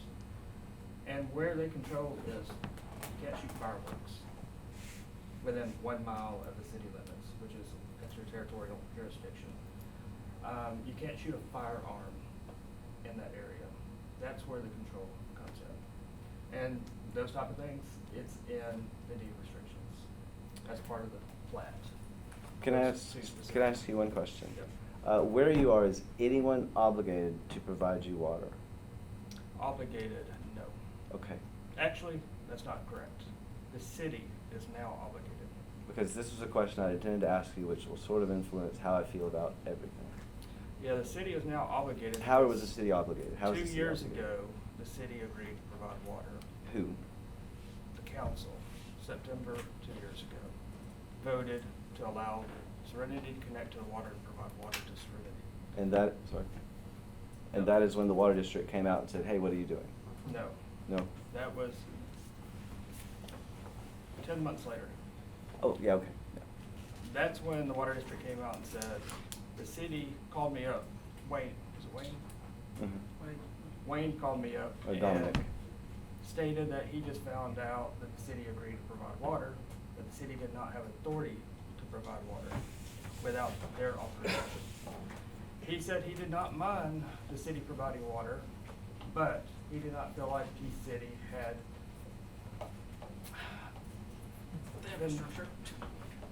the ability to know what they're even offering, and that they could provide the pressure, the volume, and so forth. He said, we don't mind providing it, authorization for the city to continue, but I had to get an engineering study of the city water system, not of mine, but the city itself. So, went through them, used their engineer and also your engineer, KSA, paid the engineering fees for the engineer to do a study on the city. And yes, the outcome was yes, you can provide it.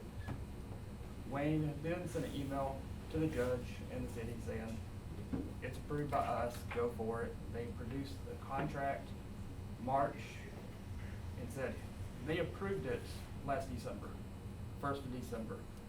They provided the contract in March to say, here's the final contract. Just sign this, it will renew with your current water contract if you renew. It's in place as long as you have a contract in place, or renewal, or continuing your contract that you have now from '83. So from there, we're just waiting on it to be approved and to move forward. So the big holdup was from the water district was they didn't know if we could handle it. But then the engineering has been done to prove that we can handle it. That was last year, yes.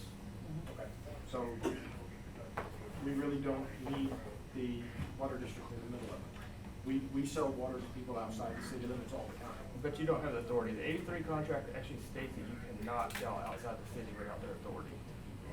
It says a written agreement. There's, So we're doing it in other places? right. Yes, and at the time, Wayne said you should not be doing it, and they're gonna have to come back to you and correct that. Well, including the water district headquarters itself, is Hugh Springs sells them water. It's outside of the water district. It's outside of Hugh Springs. And Hugh Springs, no city has ever been charged a higher rate to sell outside the city. And the contract expired, and it says they will continue to provide water at a reasonable rate. And the Diana and Tryon Road contracts, or the contracts that were drawn up after the concept of extraterritorial jurisdiction had been created. And so I would argue that a reasonable rate, considering that every other city sells it outside without installing a meter, the contract would require that we install a meter at our expense. How much would that cost? Our electricity, the contract, the 82 contract, if it were still extant,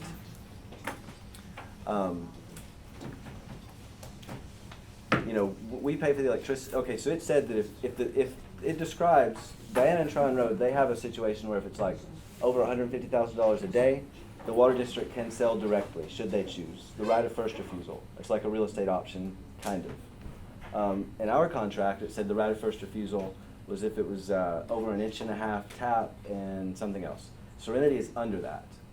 they would not have been able to exercise the right of first refusal on Serenity because it was not big enough. If they had exercised the right of first refusal, let's say Serenity was big enough, they could have dug under 259 and sold water directly, or this new contract, they could have used our network, so our electricity to pump it into the water tower, our expense, and then they would have to negotiate with us to pay us for that, right? That proposed contract with Serenity, which that's not what really we're talking about, is it? Right now, we're talking about the extraterritorial Right, jurisdiction. okay. Does, and you know this legal stuff better than I do, does accepting the county as having jurisdiction over Serenity alone affect us as far as providing water? I don't believe so. I think it's a whole separate discussion. They are related. Then we should probably Yeah, finish this I think you're right. item and then move on to the water part of it. I agree. Which that's not really Okay, on here. so back to. Right? No. That's 9-2. another meeting. So if this is only for Serenity, and Serenity wants the county to have control over it, I guess I don't have a problem with, I do have a problem with globally making this decision across everything, because again, I think the voters put us in place to have these authorities, so that they can vote us out if they don't like what we decide. Right, no, but you don't have to So so I don't like giving authority away. If this is just for Serenity and they're happy with it, I guess I don't have a problem with this particular item. For me, the problem is that I'm surprised that he prefers the county, but the county has the worst regulations possible in the state, by my view. The city could have much lower regulations. I think at this point, it's just easier to deal with the county because he's been dealing with the city dragging their feet for 2 years and he's ready to move forward with this project, so. Correct. So, did you make a motion to? I don't. I haven't yet. I think that the water district is what has drug the feet. We have a contract right now, emailed Wayne Put that today, into the next we have a section, great though, so I think contract we need to deal with this one first. from Northeast Texas with Serenity, but. Well, I Okay. make the motion that we waive it and allow Morris County to jurisdiction For Serenity. for Serenity, That's- yes. I second it. Motion from Cindy, second from Jerry, all in favor? Aye. All against? Nay. 3-1, motion carries. Moving on to 9-3, review, discussion, and possible action to give department heads the ability to make decisions pertaining to employees working under their supervision, the power to hire and terminate all employees at will. I can make that pretty short and sweet. As it stands right now, the department heads, whether it be the chief or the public works director, they don't have the authority. If an employee is not performing as they should, it really has to come through council to get rid of them and terminate. Same thing with hiring, they have to present it to the council for us to hire and fire.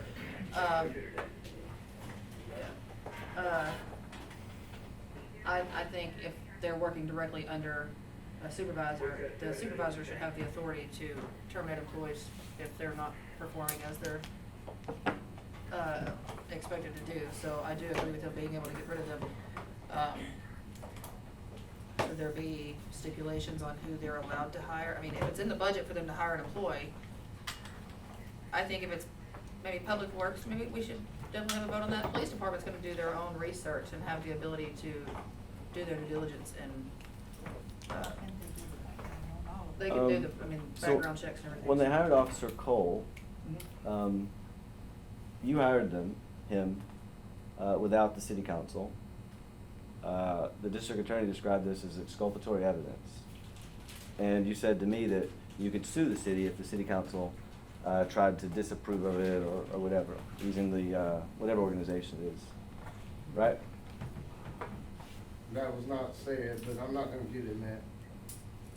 No, I did not hire Officer Cole. I didn't have the power to. Because they introduced him, you introduced him in closed session and said they were I introduced him. introducing him. Because other than that, there was no hiring. I didn't have the power to hire the dude. He It was was- hired under the previous administration. Yeah, it's my understanding that it Officer was Cole? the mayor that ultimately made that final decision without Yes, the ma'am. council's approval. Ah, yeah.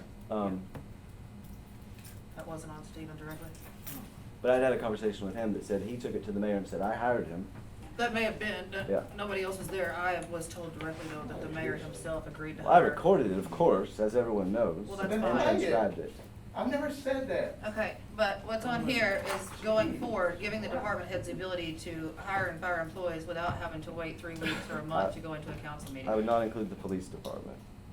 I think the police department, as long as it's a budgeted item, I mean, they should be going out there hiring, 10 police officers, but if they have to fire an officer due to unforeseen circumstances, they should be able to do their background checks and their due diligence and proceed with hiring one personally, but that's, I don't- there again, just my opinion. I don't think there should be the assumption that if we let somebody go for whatever reason, that is now an open position that they can fill without the council. If they want us to. Point of order, I authorize cannot a concentrate. position, I think the whole issue, if I'm not mistaken, I'm way in on this, is to allow the department heads and supervisors to go through, do the screening, pick the ones that they feel are most qualified, because the supervisors and department heads know exactly what is required. You don't. I understand, Then we present that to the council. but not according to this, they have no need to present it to the council, because they can just hire. That's not what. It has to come through the council. He's always made It got to suggestions. come through the council. Thank you. It doesn't say that. Oh, it does say that, it does say that, they can hire them. But they still, they say they're gonna hire them, but they still got to come before the council. So what did Kyle say? I'm sorry. No, that's not what this is saying. The Hang on. agenda item was presented to allow the department heads to hire their open budget. Eliminate the council from the decision They process. can't do that. That's Right. what this motion basically No, says. they can't. Okay, well, we had several conversations. So again, So that and this goes would be back to what I tabled. said I previously. just not even table it. We, don't the even- council, were voted in, and if the voters don't like what we do, they can vote us out. It's a And small that's- town. Okay. So we don't need Lo- Longview has to 1,000 give employees. this authority away. Oh, yeah, I know.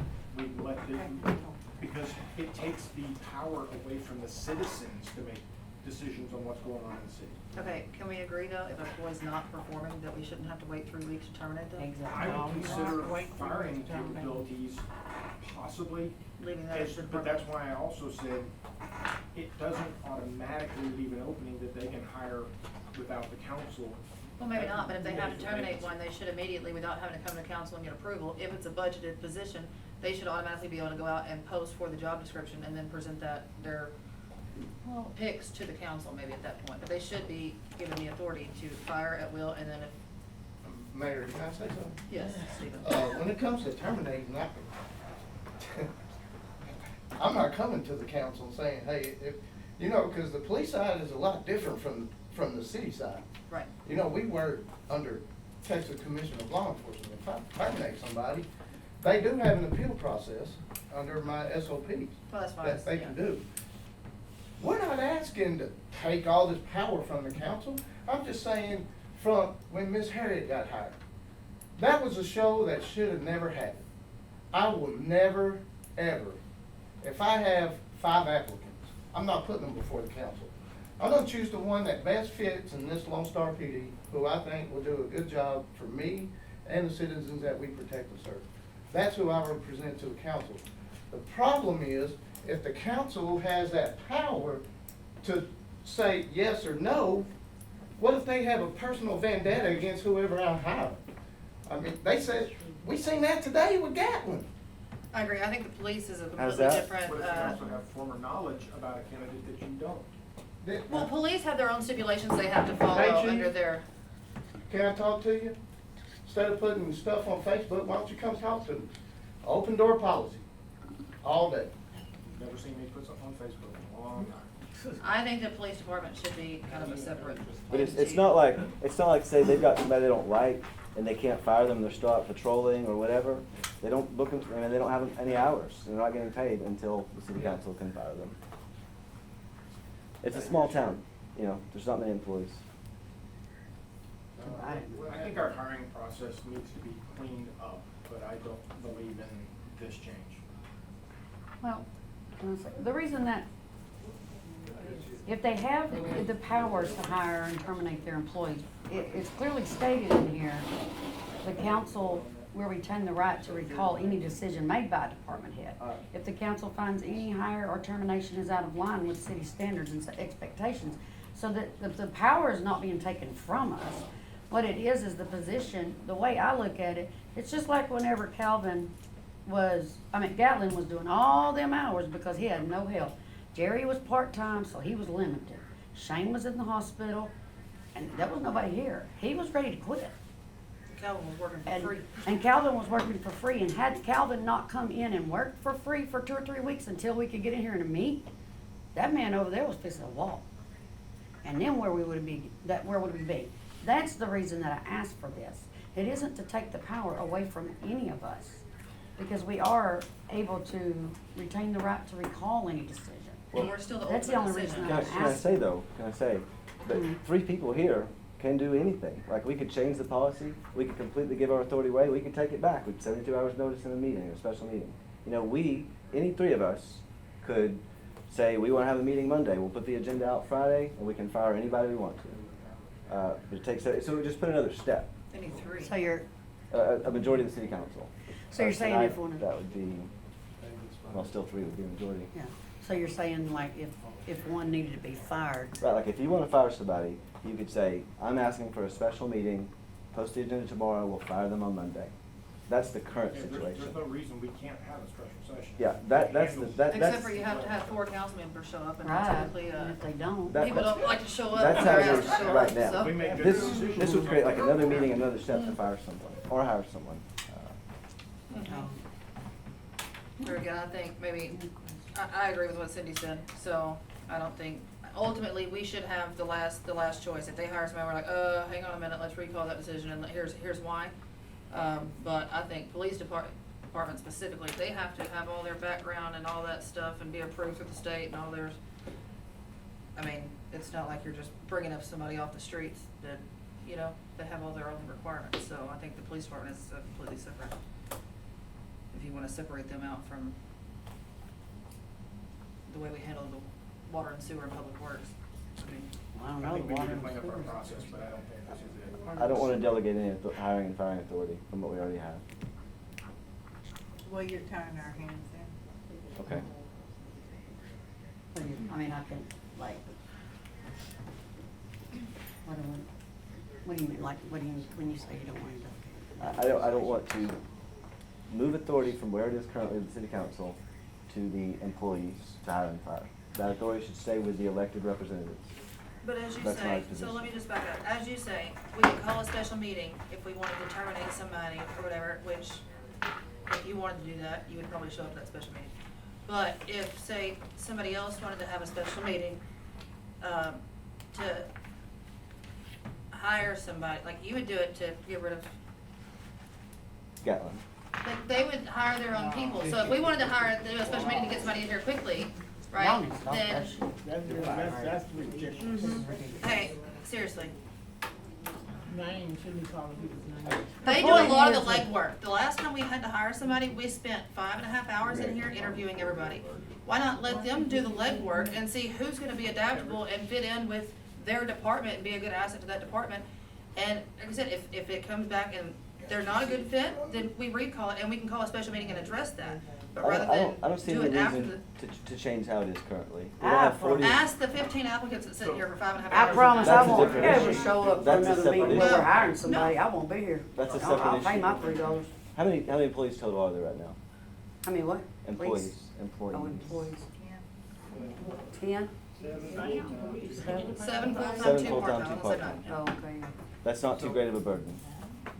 No, I'm saying the interview process is a big burden. We had 4 good applicants for the clerk, or decent applicants for the clerk position, that after sitting through a whole council session and wasting their time for 5.5 hours, wound up either walking out or backing out and resigning because of the way we conducted ourselves in that meeting. Everybody knows that meeting was a mess.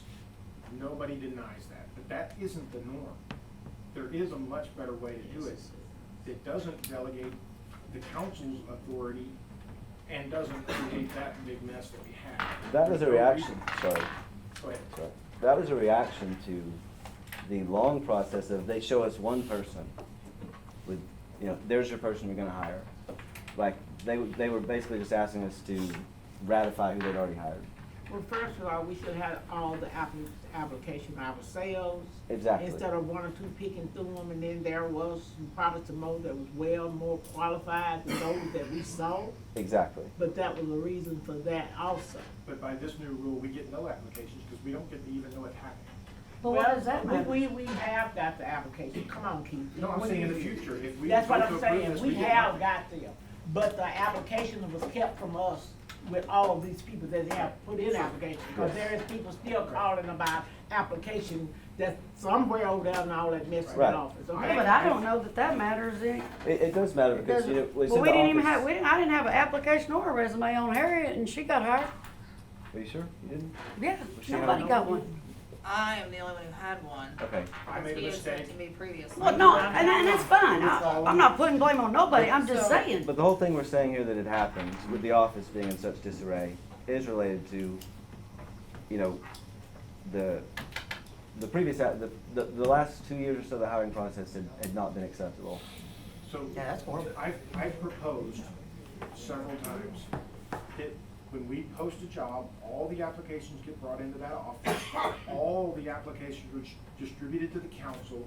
That's what I'm Every saying. council member picks the ones that make sense to them and tells the office. The office compiles who all is picked, and anybody that any council member wants to see, those are the ones we interview. If no council member picks a person's resume, we don't call them back, or we don't call them back in. Well, it's If enough easy. council members that if we got 50 applications in there, give each one of us so many and let us go through them and pick out the ones that we feel might be right. And most of them we had didn't have no qualifications, no way. And Some then of they've all them been couldn't weeded tack, out they by didn't know the what the council. programs was all about, so why did we need them? Yeah, but the ones that don't have. No, the applications that were kept, we never saw was well qualified people Right. that never even reached here. There were some That's what I'm interviews saying. happening before. But, yeah. That's I why know I what said you're I want to saying. see all of them. But So my that's point what is that these 5 that are not qualified, they're my best friends, and I'm gonna call them all in here, and we're gonna go right back through what we did But- last time. and that is We'll not do it. possible. That But I is- don't know who your friends were, and I probably didn't see the application, but I'm just saying, I know there was some well qualified. I didn't know none of them. I was just using that for an Applications example. in there. We would've And we probably never had- got not one of the people that had the background that they could have done. The clerk's job, the city secretary's job, oh yeah.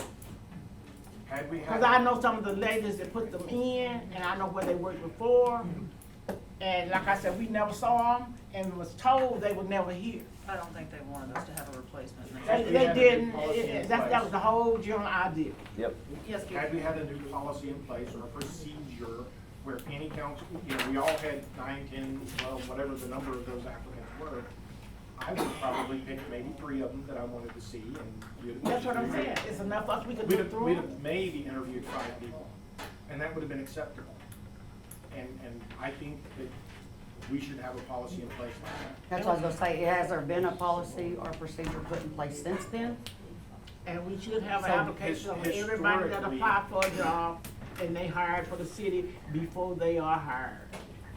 I don't care if the But president. what's being proposed here is, we'll hear that a department hired someone, and I guess if we heard something bad about them, or we'd wanna ask around about it, and then we could reject it, we could withdraw that, or fire that person, you know, they've already been hired, or whatever. So this is a major change. Well, with the difference on the police is they do background check, which I think ought to be done on every I city don't think- employee. But they've always They do offered background a checks. suggested person. That's required by law, I see what regardless you're of who it is. And I'm just saying, Historically, what has happened is the decision was made behind closed doors at City Hall and then presented with us to give our blessings. And I think that procedure is not good either, not healthy. Well, then obviously we need to come up with another procedure unless. And that's no, why all it's the proposed applications, by- all the applications need to be brought out here in Bloomington. Yeah. All of them, regardless. Well, I make a motion that they are able to, the department heads are able to hire and fire if it's within the budget. That's a major change back towards the direction of what was the problem. Yes, ma'am, Heather. So I work really close with the Longview PD. Chief, I just have a few questions. Do you put them through like the physical test, besides the credit and the criminal test? Do you put them through, like a kind of a lie detector test? what is your process? Just so we know, They come in, they fill out a TCO application. okay? Once they fill out a TCO application, we look at it, we run a background check. They pass the background check, they do go for a fitness test. My assistant chief, David Hood, who had the lead, he does the physical fitness test on it. The physical fitness test really ain't a pass or fail, it's Right. just to see where you're at. If David tells me, hey, go ahead and send him through, then they sit on the oral board. And once if they get voted to go forward after the oral board, they sit down with me and have a conversation with me. Okay, do you talk to, family members and friends? We talk to see their everybody. code of ethic? Okay, so if they're going through that whole process,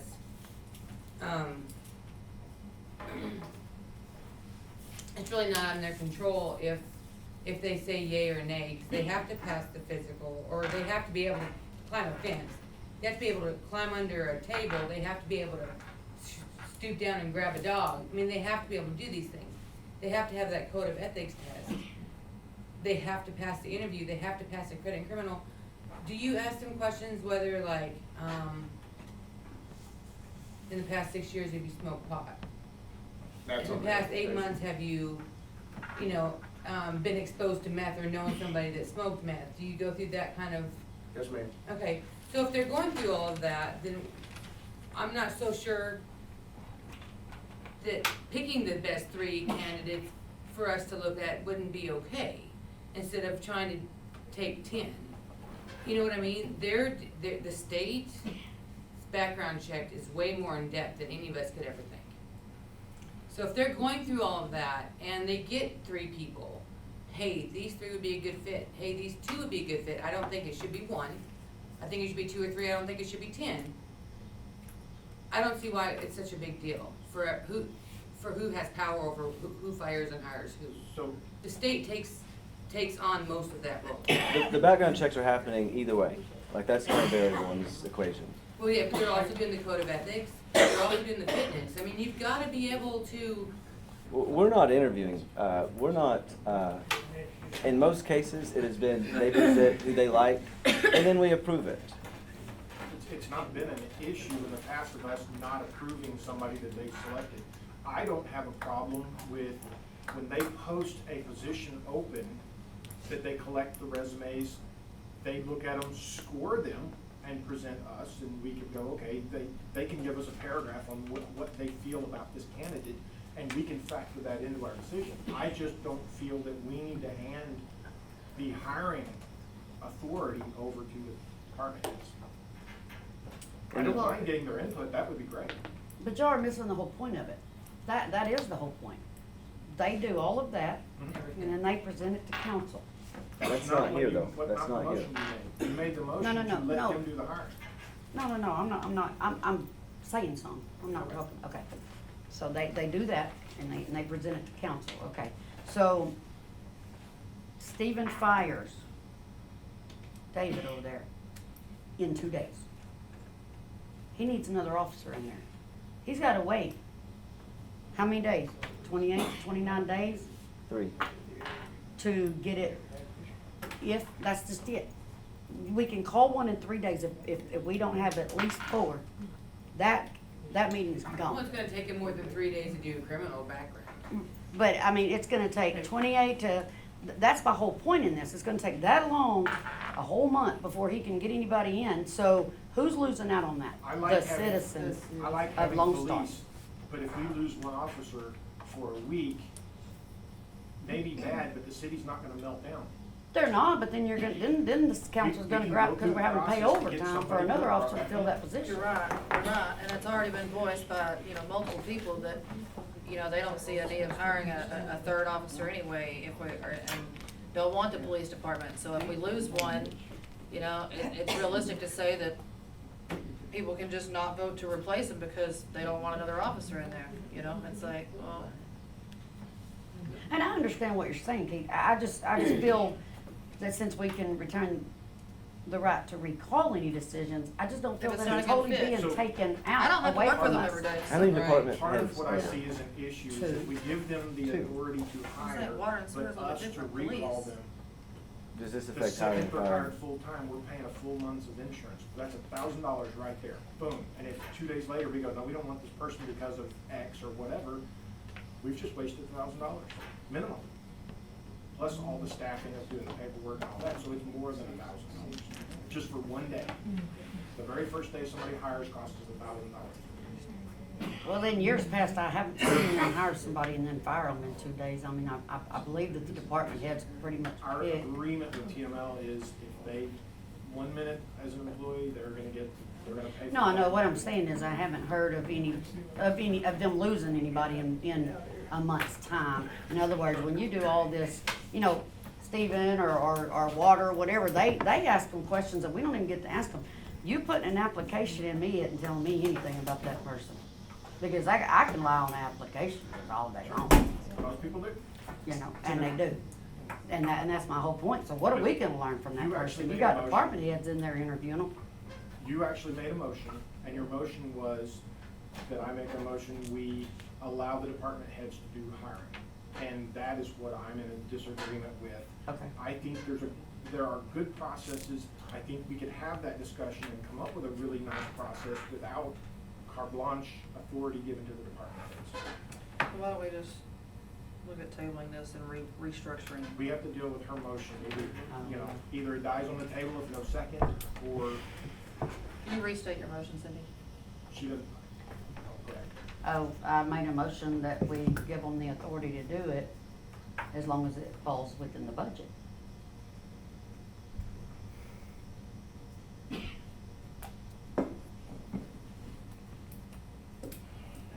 There's my second motion. I move that we restructure it. Yeah. You made a motion that we restructure, table this and restructure it and then come back to visit. Yeah. I second that. Cindy seconds. So the first motion died. Yeah, it died. So all in favor of tabling this and restructuring and revisiting later? Jerry? Well, I guess table's not, Restructuring it. Readdressing coming back, it. Readdressing it. So I think that's Oh, just a yeah. matter Yeah. of somebody else, or somebody putting it, something like this on the agenda at another meeting. I don't know that we need to do anything. But, So I guess what should be done is if Ms. Jerry wants to request this to be added to next month's agenda as a new item for addressing the hiring process would be the appropriate way to handle that.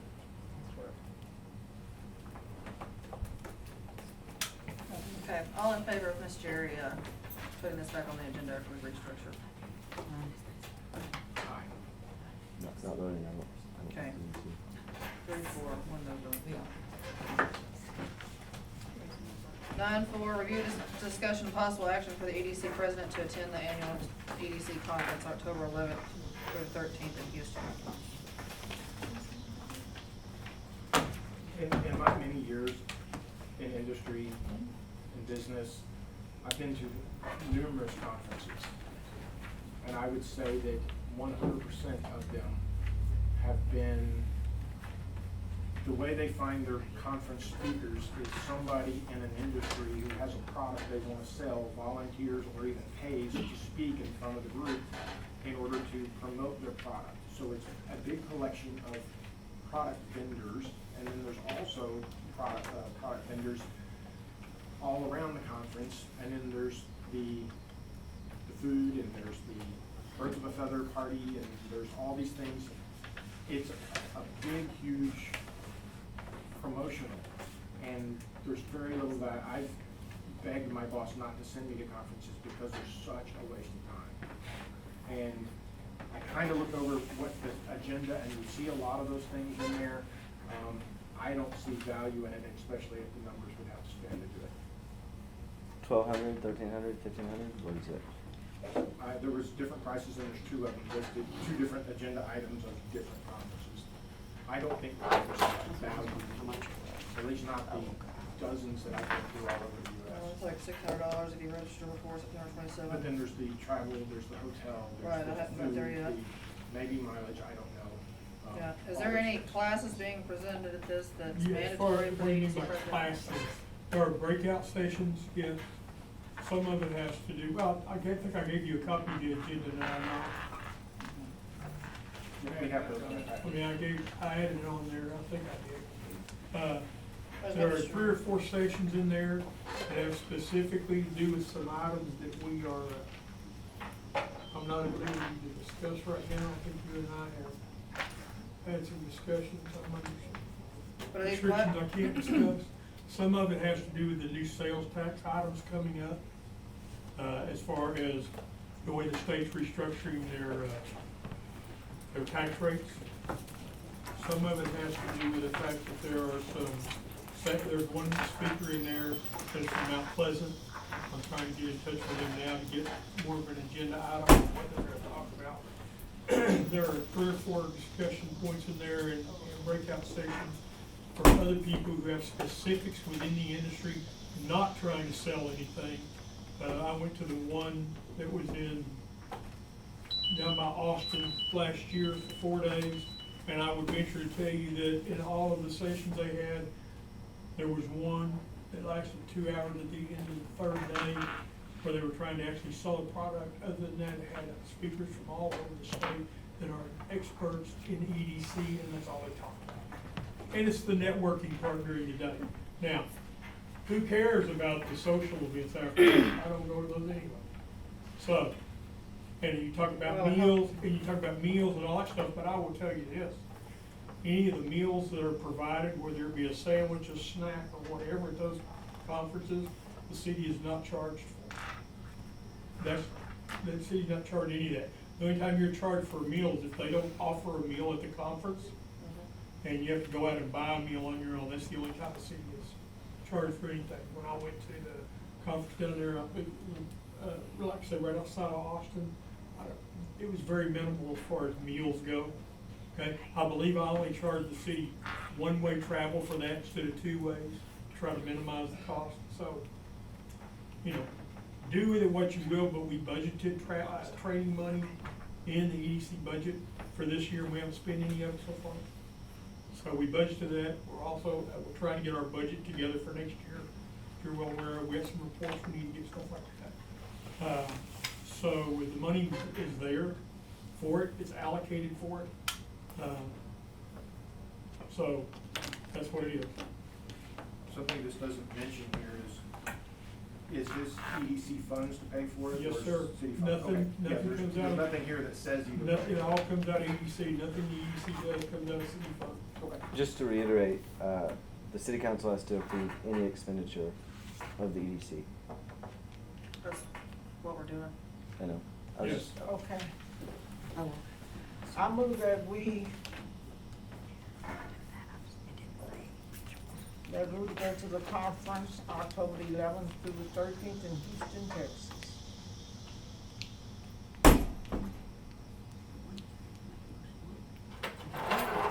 Yeah. She made a motion that he does go. I second. All in favor of Rudy going to the EDC conference at the expense of the EDC? All against?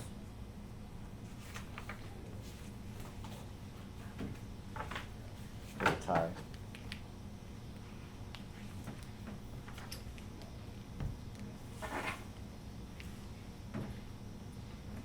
Well, yeah. I said let it go. Yes.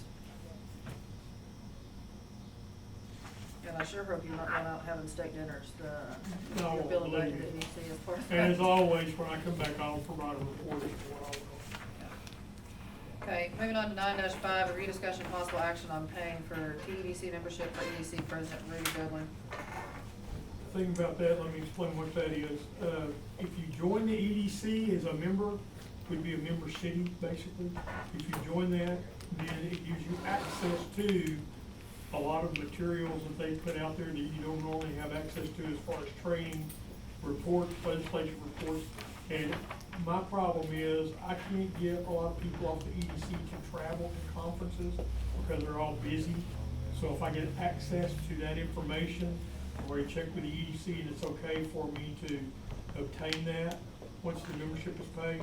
And then I can provide that to the people on the EDC to give them additional training that they wouldn't otherwise be able to get while they can't travel. Plus it gives you a reduction on the cost of any conference or training we might attend. And it also gives us a voice and it gives us a presence out there. So if they look us up on EDC, we'll be out there on the Texas EDC sites. So what is the actual cost? I'm not understanding how this broke down. 500, I believe it's 525. Academic. Is that what it says? 550. 550? Yeah. This is for That's the EDC membership. training. Smoking outside. That's EDC funds also.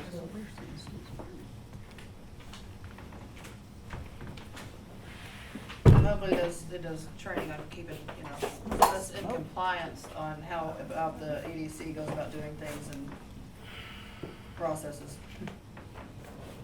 Yeah, I wanna make sure we're doing that so we don't get accused of forgery again. Right, that's where I was going with that, so. Okay, this is to. This is to be for paid a membership. Membership to, I do have a question on that. Is that an annual membership fee? Yes, ma'am. $500.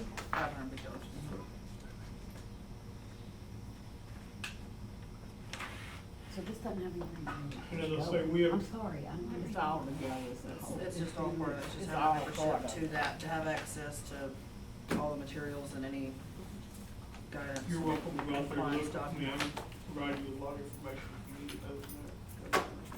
Hey, Cindy, if I can speak, it's like in the nursing realm. So I can go to the Texas Board of Nursing Annual Conference. That's what the conference is that he's gonna go to, that's gonna be paid for by the EDC. But I belong to the Critical Care Association. That's a membership of that I pay yearly that allows me to have access to classes, further training, separate. So it's all nursing, but nothing to do with each other. Right, well, I That- understand, yeah. what I'm saying is, is this something we're, Voting on, it's not, yeah, this is. We are voting on, or it's already done? This is 9.5, that, the one we just voted on was 9.4. okay, so it ain't all included. I thought this No. was included with the other It's one. just That's what I was what wondering. EDC 's. Okay. The EDC, I assume, has already voted, obviously they have to do this, they're asking us to Approve the approve the $550 expenditure. annual. And For the so- membership fee. And if we don't approve it, then they can't do it. Right. If we do approve it, then they will do it. Okay. But I see no reason to send him to the conference and not do this. Are they related? They're not related. Are they? They're related in the fact that, let's say later on I wanna take an online class, then I get a reduction in the price because I'm a member. That's what happens. Okay. And you get access to all the library information and all that stuff. That's where the difference is. Will I make a motion that we accept it? I second it. All in favor? All against?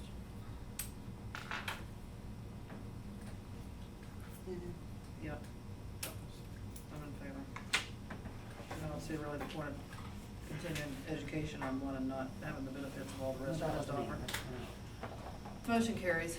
9-6, review discussion and possible action for police department to acquire bids for the building of a carport on Jefferson Street across from City Hall.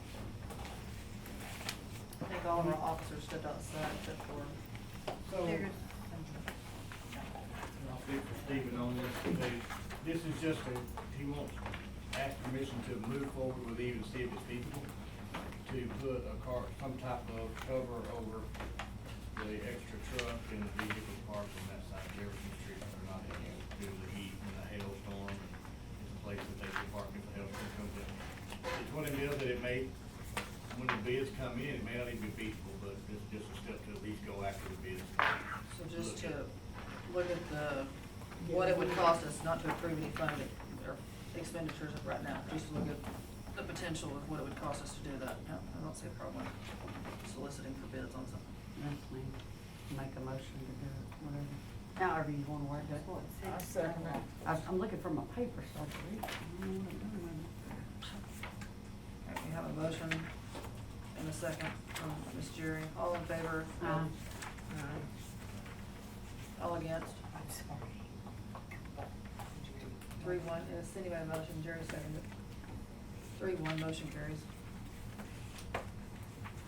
9-7, review, discussion, and possible action for proposal to sign a water agreement with Northeast Texas Municipal Water for Serenity.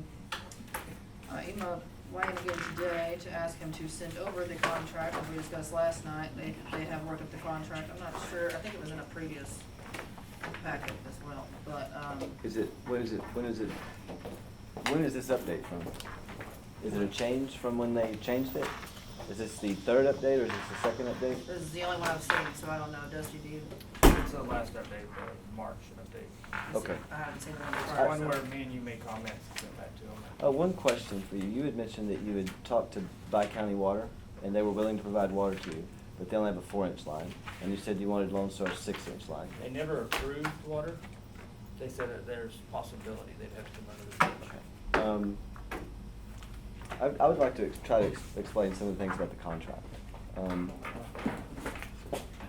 Here is 259. Okay.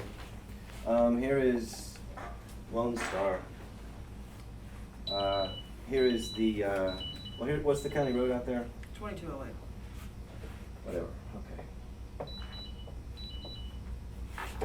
Okay. Here is let's say Peacock Creek.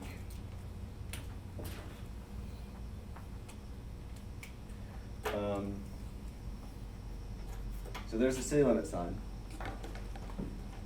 And let's see, so the this area right here, from here to here, this is the certificated service area. We are legally obligated to provide water to this side of the road from Serenity, currently. There are houses out here, I think 3 houses. I've not really, we've only provided them water for about 10 or 15 years, I believe, something like that. Not 30, not whatever. Those people used to have wells, correct? Yeah. Correct. 15 years ago. And most of they still do, I guess, I don't know. The water district pipeline is here, you know, headed to Dangerfield.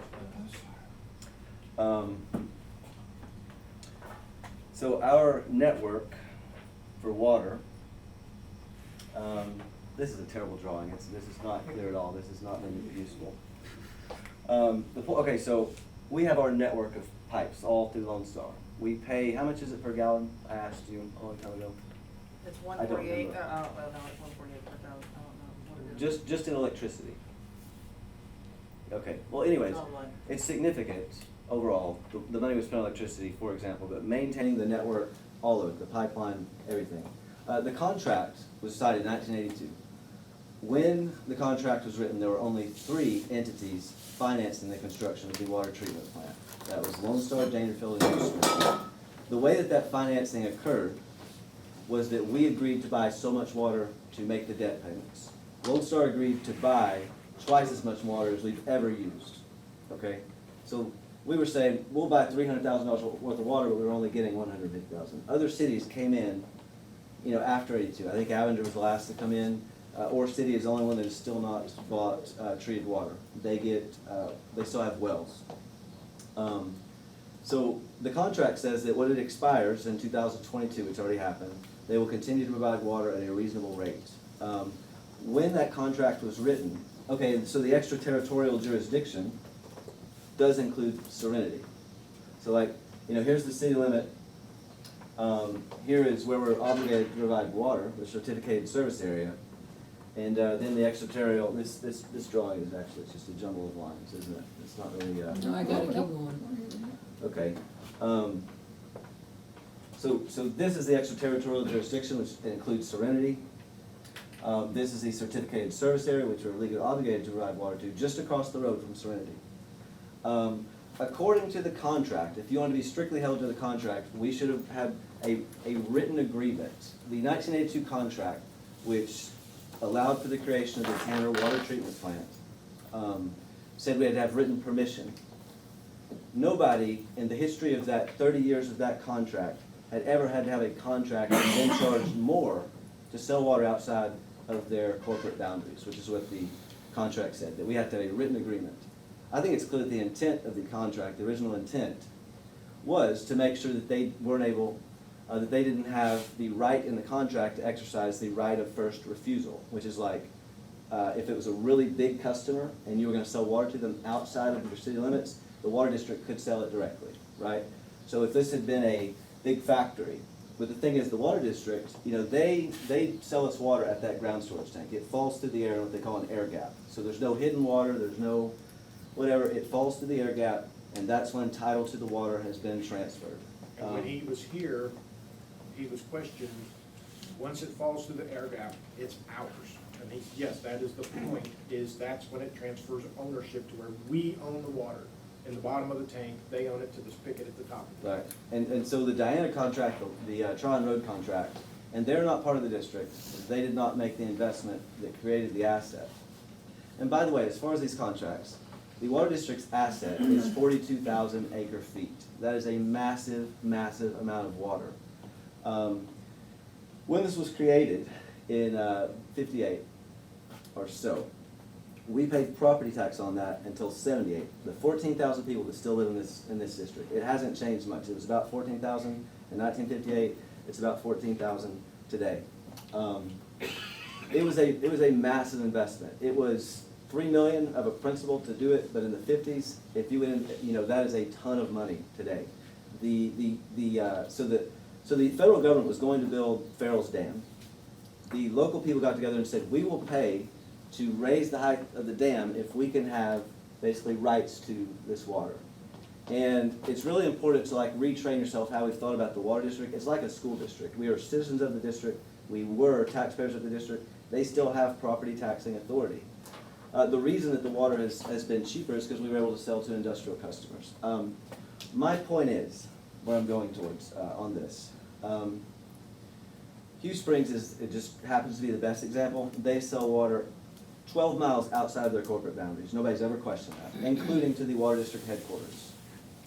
The water district in the last 6 months has spent about $500,000 on professional fees. That was on 4 things. One of those was the legislation that they got to change it from the even number to the odd numbered year. That was re-looking at the 1982 contract because it expired.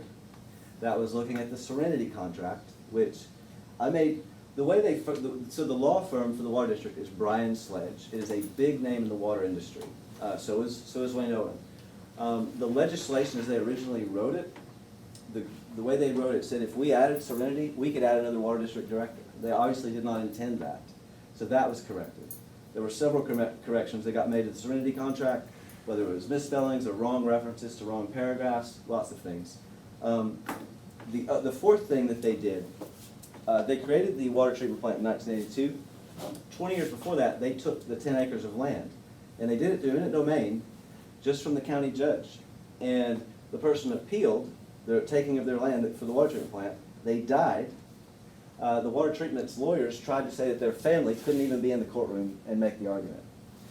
Those people came back this year, and they owned a little bit more land past the water treatment plant, and they wanted an easement. Just to be able to cross the land to access, because it was landlocked, where their family member had the land taken in 1958. The water district spent a ton of money. That should have been a simple matter for an attorney. A local attorney could have said, yes, you have an easement to cross it. They voted, the board of directors voted to allow them that easement, but then we used Brian Sledge, you know, this big time attorney. Altogether, these 4 little things was $500,000 in legal fees.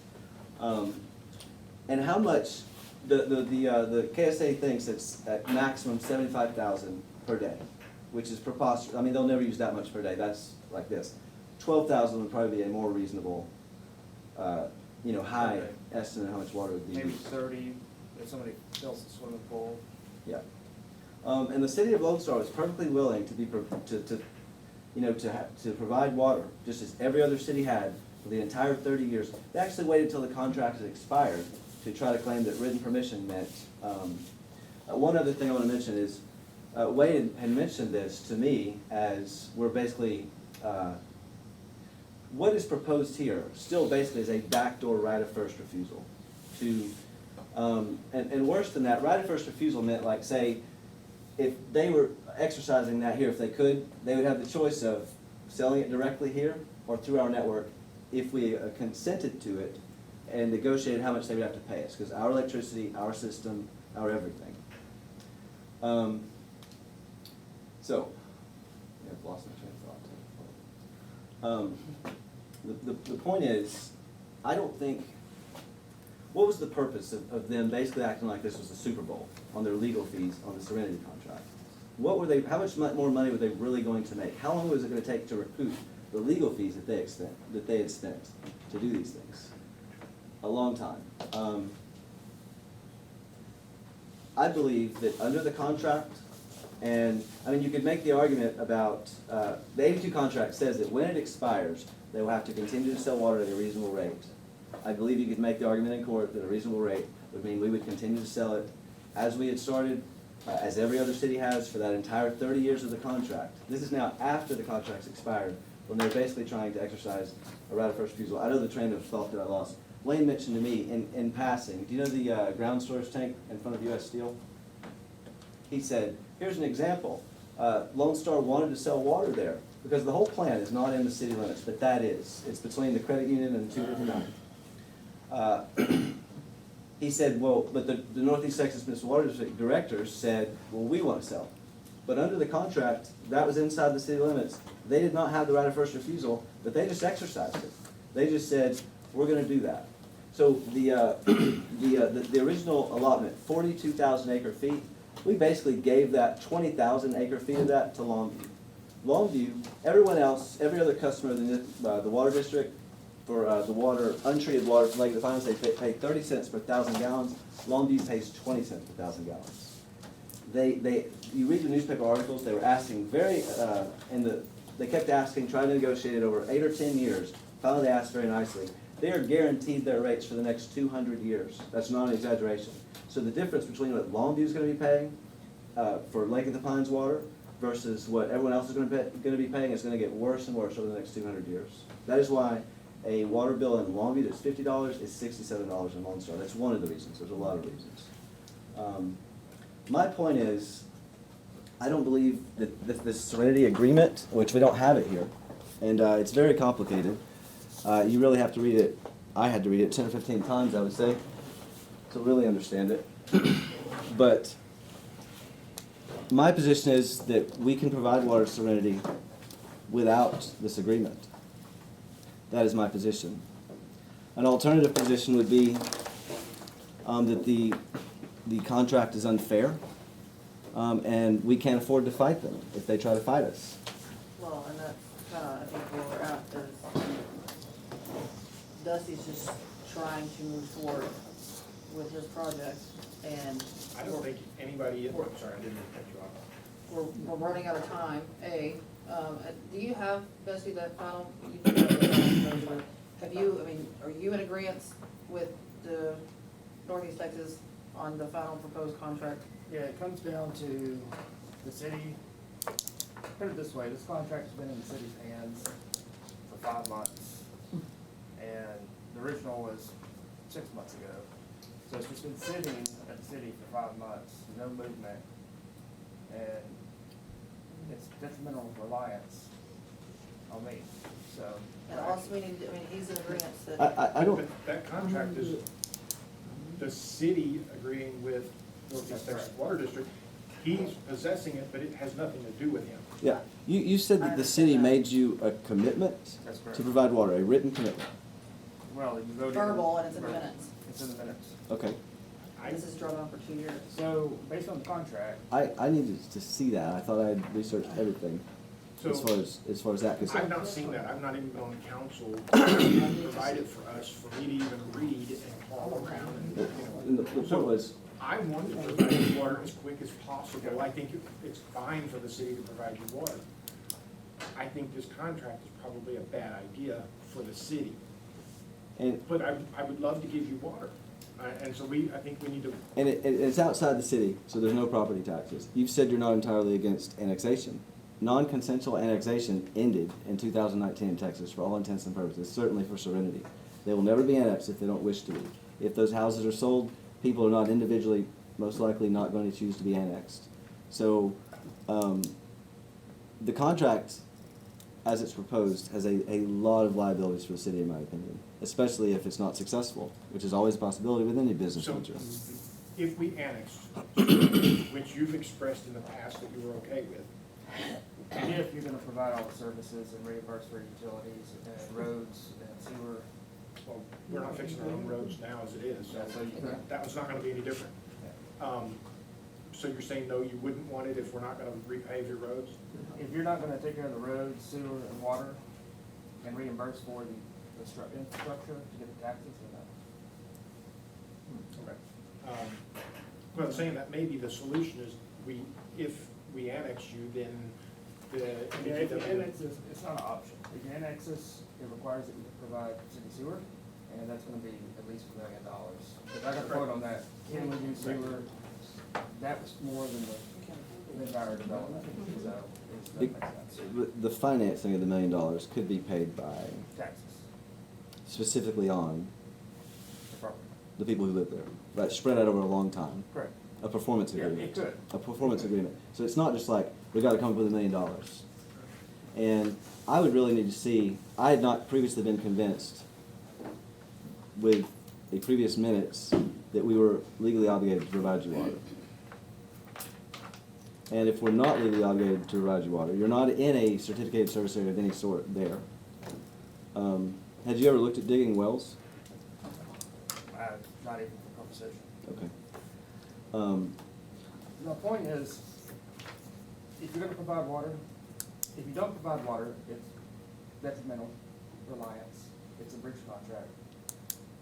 If you do wanna provide water, then your only two options is go along with the contract, which they said they're not gonna change it yet. It's, all it is providing water at $3.25 just for Serenity. I thought that number had changed. No, it's $3.25. No, it's 325. So that No, was the no, no, no, no, contract, no. and then they Wait. submitted and. Because and at they first said it was that we're gonna- $10, No. and then, Not right? 10. No, 10 was what city was gonna charge me. No, they said they pulled it back to the standard rates of the city is what last I heard. No, I've not seen it, but that's You, what I was you told. mentioned breach of contract. You're saying you already have a contract with the city. no. The attorneys say that because the city approved it, the city allowed progression of it, the city inspected even the installation while it's happening. If you stop and say, nope, you can't provide water, you're not gonna provide water, it's detrimental reliance. It's a breach of contract. You can take the steps of, Ms. Chisholm was in that meeting. And I even told you, the next day I'm buying all the materials, which I did. $6-figure dollar in material. You said, everybody approved, it. Yes, we'll allow, connect to the water lines. Yes, you will provide the water. It was approved. She was sitting there in that meeting. And Shane overseen the project. Yeah. This was before the water district showed up with their hand That's out. correct. Water district has nothing to do with it. You approved me to connect with authority from the city.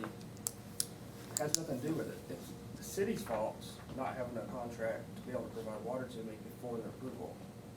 And before the actual development kicked off and was installed. So your only option is to tell them to kiss it, we're gonna provide water anyway, and wind up with a lawsuit. And that's what I'm thinking. I could go for that. Well, where Do are you we have the gonna, money to where are we pay gonna for come up that with legal fees to fight it? Well, You have to assume that they're You dealing just with, said they're they dealing. spent hundreds of thousands fighting. And they're so- starting I to, understand they're starting to there was face a some piping issue PR that's been issues resolved. over it. No, it's 85% installed and inspected by the city. No, I mean, 6 months ago, there was an issue with piping, but that has been There was an changed issue since with then. piping. That the pipe was too small and it was in a ditch and all. I've overheard a lot, but I wasn't No, on there was a council. claim that it was in the county area, the county line, but All those issues. have Which been piping? I think you're confused about which piping. You're talking about the piping that goes along the county road. You're talking about the piping that goes I from the want to city know, to Peacock. are there any more issues, infrastructure-wise, would have to be resolved if we just said, we're gonna turn this spigot on for you, here's your water? well, we got to finish. We're 85% installed. The city or the county halted him until we get a contract saying we're gonna supply him with water. He's not able to move forward. So we have to sign this contract and then sign a This- contract just saying we're able to. This contract is bad. What portion is that? 325 that we have to pay for it. Well, that's whatever we use, so we're paying you. You pay $325. What the city came back to me and said, they're gonna charge me is $10. So you'd make. Which is bad for you too, and I know you said it's bad for me, but I accept But that. at the same time, every month that it goes by, I'm willing to pay $10 every day. Right, I understand, and I wanna get For you the next water, that's 30 what I'm years. trying to figure out, how to get you water as quick as possible without taking a terrible contract. But it's not gonna happen. And this isn't applicable to any other subdivisions that come in, this is only to Serenity, and he's willing to And take it, that's also a so. problem, Look. because it leaves us at the mercy of the, you know. And it's only water that passes through the meter that's going to be at the, So you're saying that if we told them no one else has needed such a contract, that the contract's expired, that even if you thought we had solid legal grounds to say we don't need your contract, we'll just provide water, you're worried that they would sue us? yeah, The- absolutely. The water And they district. said they would come after you. Yeah. And we are the water district. We are a You're not. stakeholder in the water district, we are not the water district. We are the water district in the same way that we are our school district. It's the same relationship. We have meetings over all that stuff again next week, but, Mayor, can I ask a question? yes. Where are we at on, and Commissioner Anderson, where are we at on actually connecting to the 6-inch line at 2208? Is that connection been made? No, I'm 85% completed on installation. There is just, how many feet?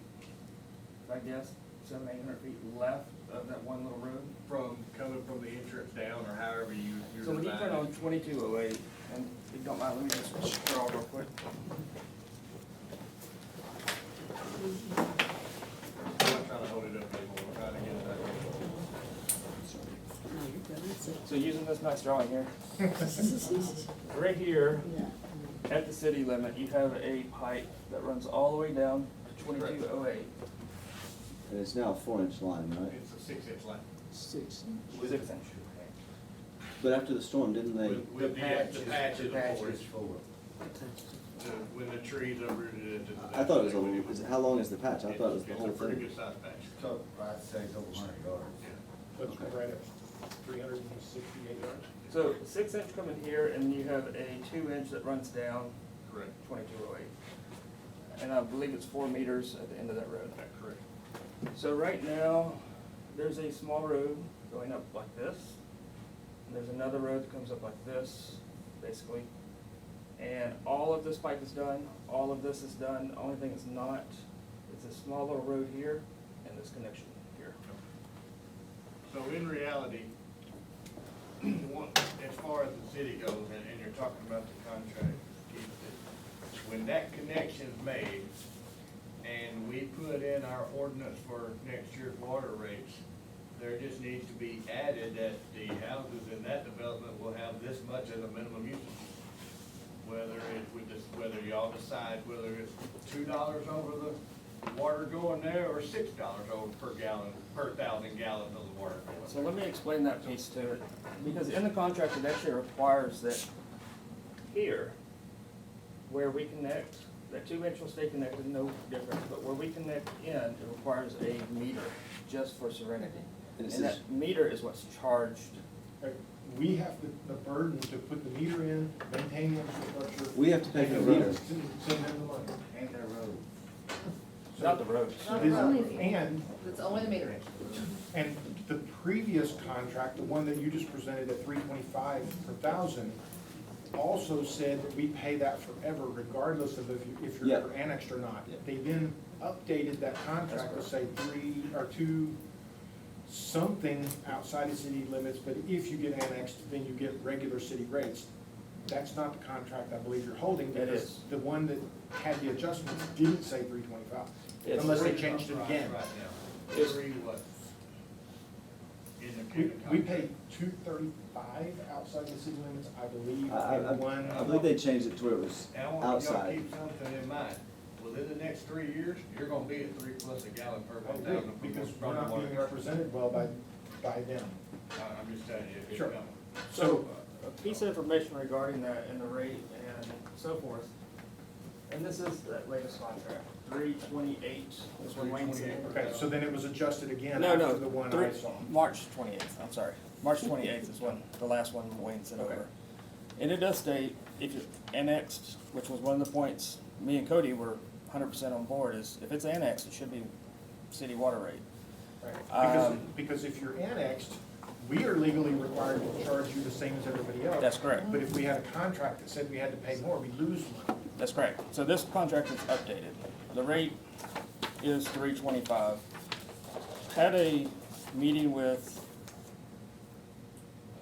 I believe you were there, weren't you? At the meeting at the courthouse? Yeah, I was over there. At the Oh, yeah. courthouse. Yeah.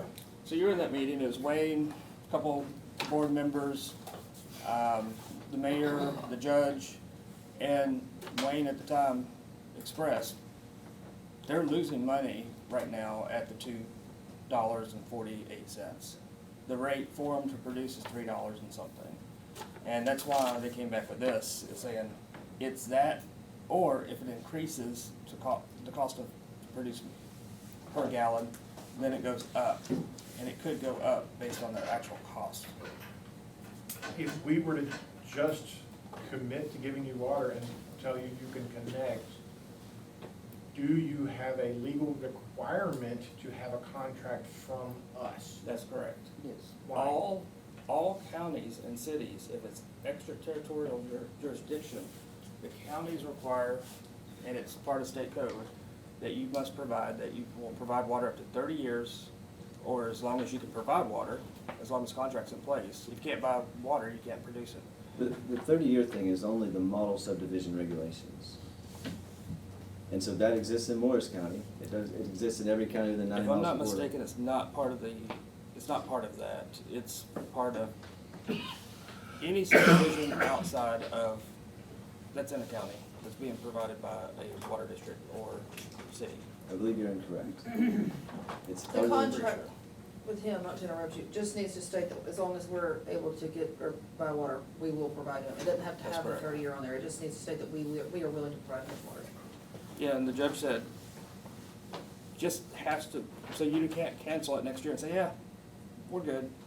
Or And extort you for money and saying, oh, we want Exactly. $10 per thousand. Right. That's all As our long as contract you have a says. contract in place, you provide water, that's fine.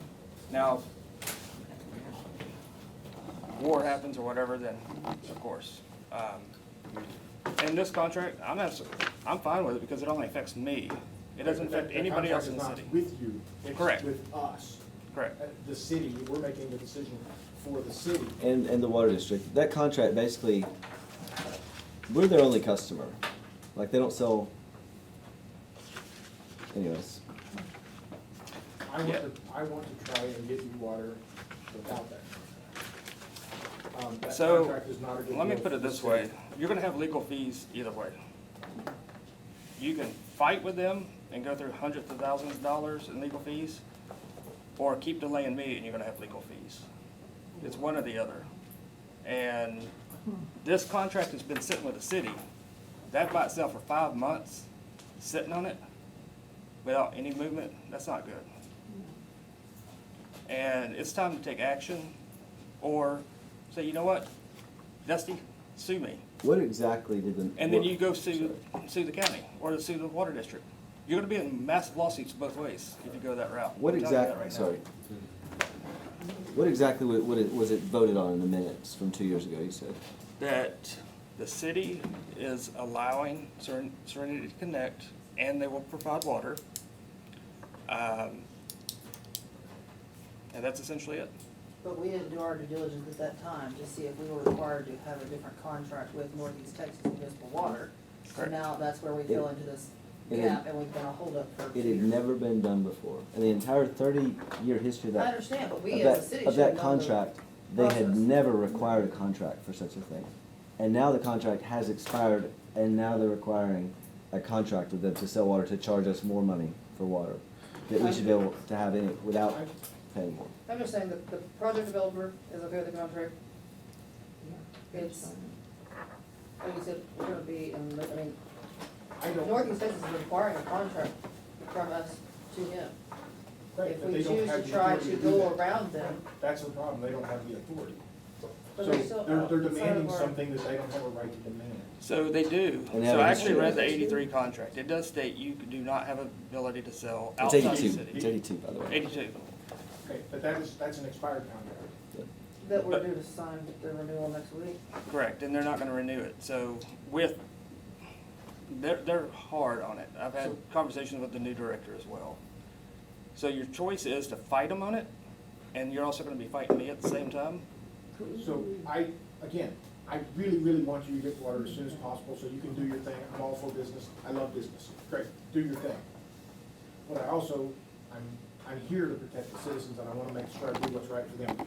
I've not seen that contract, and the last meeting I was at that the contract was brought up was with Randy and the mayor, and he said, we're going over the contract, doing the final touches. I've never seen it since then, so I have no idea what's there.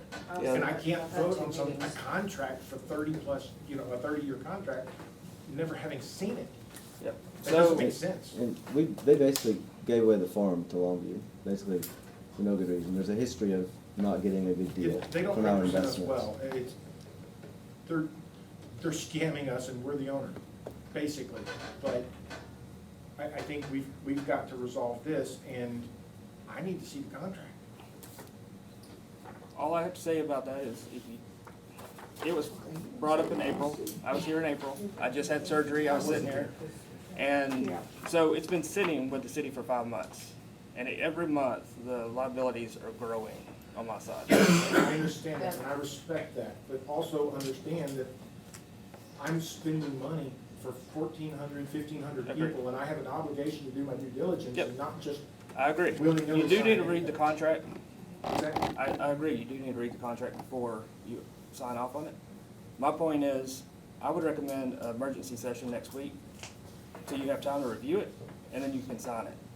Because the only options you have right now is to say, forget everybody, I'm not gonna provide water, and then you get a lawsuit from me in the next 30 days.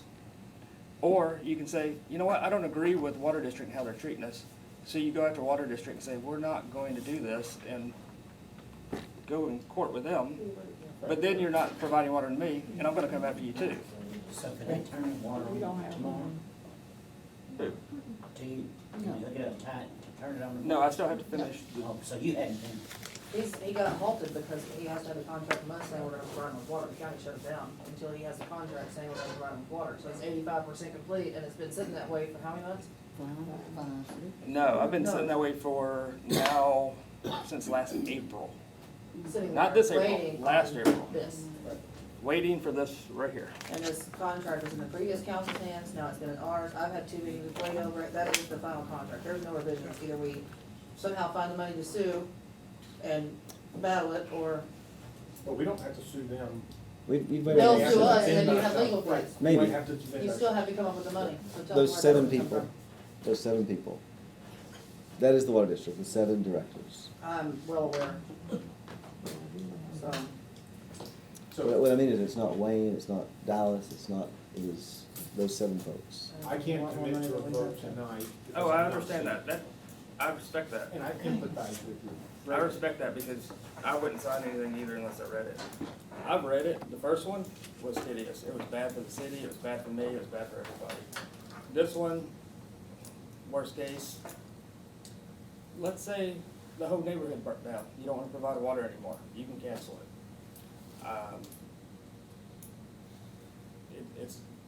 I don't see anything harmful in there for both sides, but you do need to read it first and understand it. What's the cost of the meter? that's, what is that, a 6-inch like magnetar? It's $5,000. $6,500 labor installed from. And the water district, I don't know if you remember, Dudley, they gave us an earful at that meeting about the city not taking advantage of the funds that they have available for fire hydrants and everything else. And we addressed that issue, and the problem was, I was told at that point in time, because I brought it up and said, why are we not taking advantage of that money? That's true. And I was told that we didn't have the money to buy the materials The labor. and the labor to do it with, so we couldn't do it, so in turn, it would eat up the money that we were gonna use to get back, so yeah, no, it was addressed, believe me, it was. I asked and they said we didn't need any more. But they, But you could go back to them and possibly get that covered. The meter itself. well, like I said, the money was, The contract explicitly said that we would pay the expense of the meter. but I'm just saying, they gave the city of Lone Star $8,000 a year. Each city secretary said they couldn't find no reason to use it, or they didn't need no hydrants. A lot of places they could put hydrants. I asked So- the mayor and he said we didn't need any more. Well, I'm not saying that's true. I'm not saying what the mayor said. And we get the stakeholders check Yeah, back. for Okay, $10,000, nobody wanted to so- take The the time problem to get was, the you know, money. we had a bunch of the fire hydrants and stuff replaced. Yeah, cause some Well, of them is old and That didn't, deleted. that didn't even fall under this reimbursement. And why did it not? Well, because it went under something else, so we couldn't use that to apply it to get those funds back for that use. And I'm like, it makes no sense to do it. But that's where we're at. I was told that the valves that come with the fire hydrant are actually more important because when you have a leak, you can shut it off and not have to have water go out. and all Well, that. the water district did offer us $8,000 They still do every per year. They still do. So I would ask, I agree, you can't sign it because you haven't seen it, it wasn't part of the packet. I would ask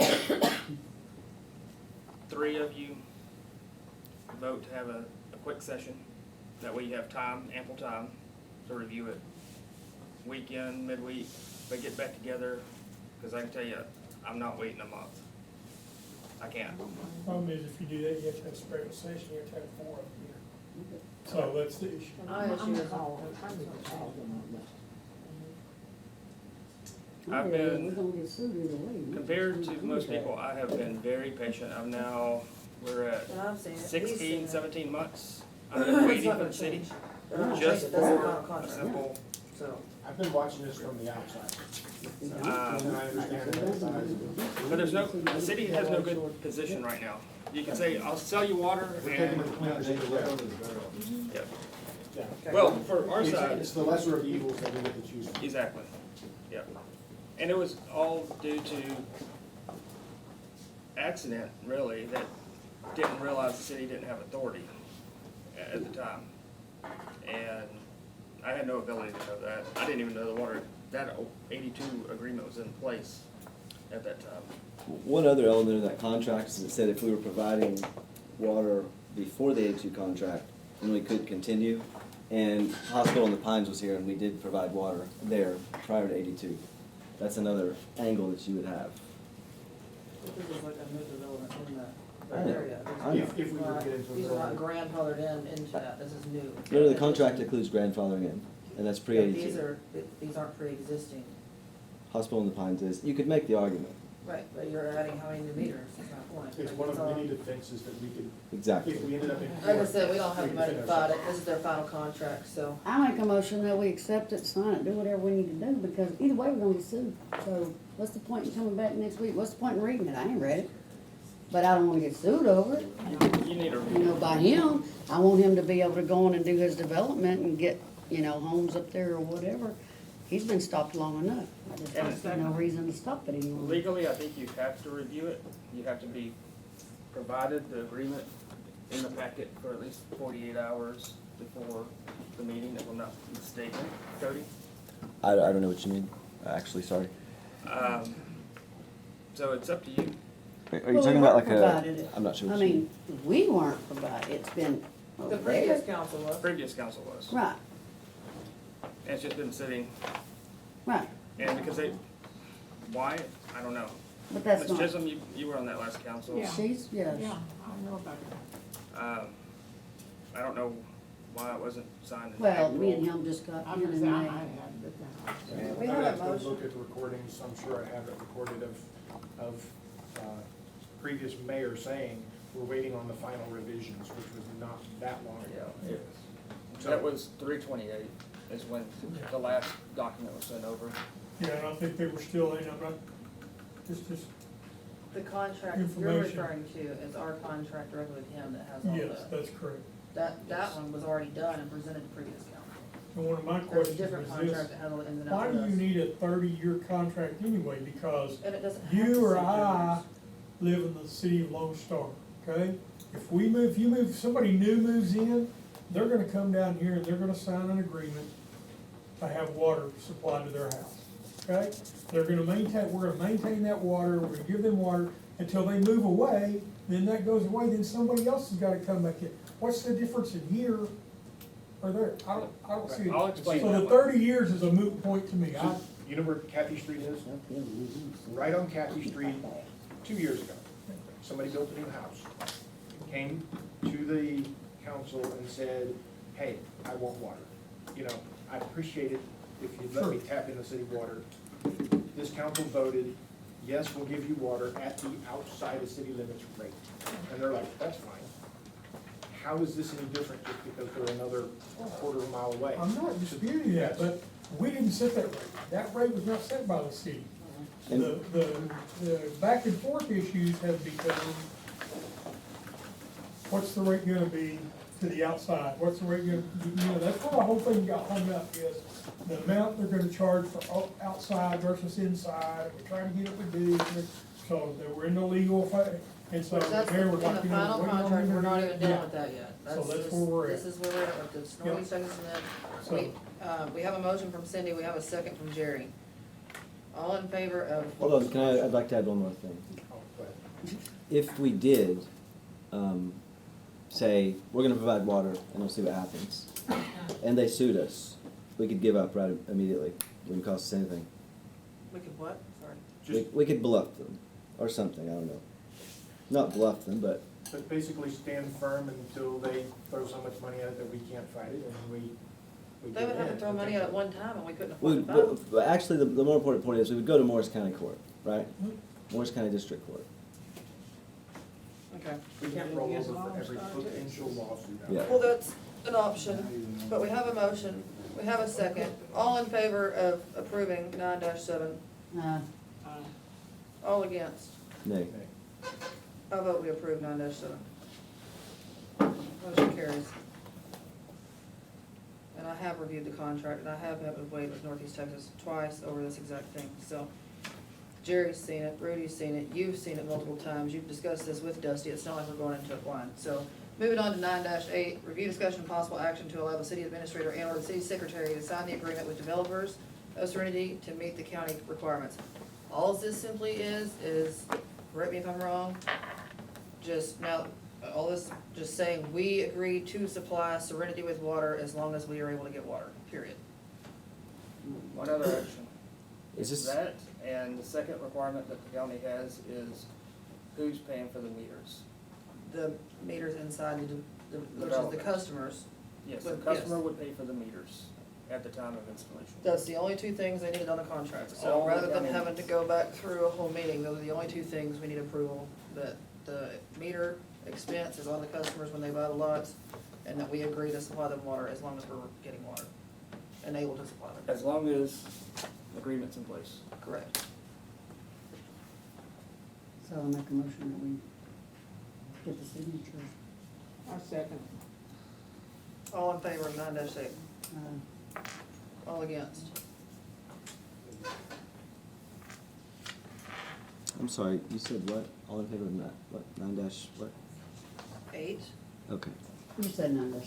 thought you said 6. Yes. Oh, I'm sorry, 9-8. 9-8. It is, you're saying Wayne, right? Wayne? Owen, Okay. Just clarifying. okay, and, I vote in favor. So motion 9-8 carries. Moving on to 9-9, review discussion possible action to approve payment to RCC Excavation for the amount of $250 for repairing the monkey bars at the park.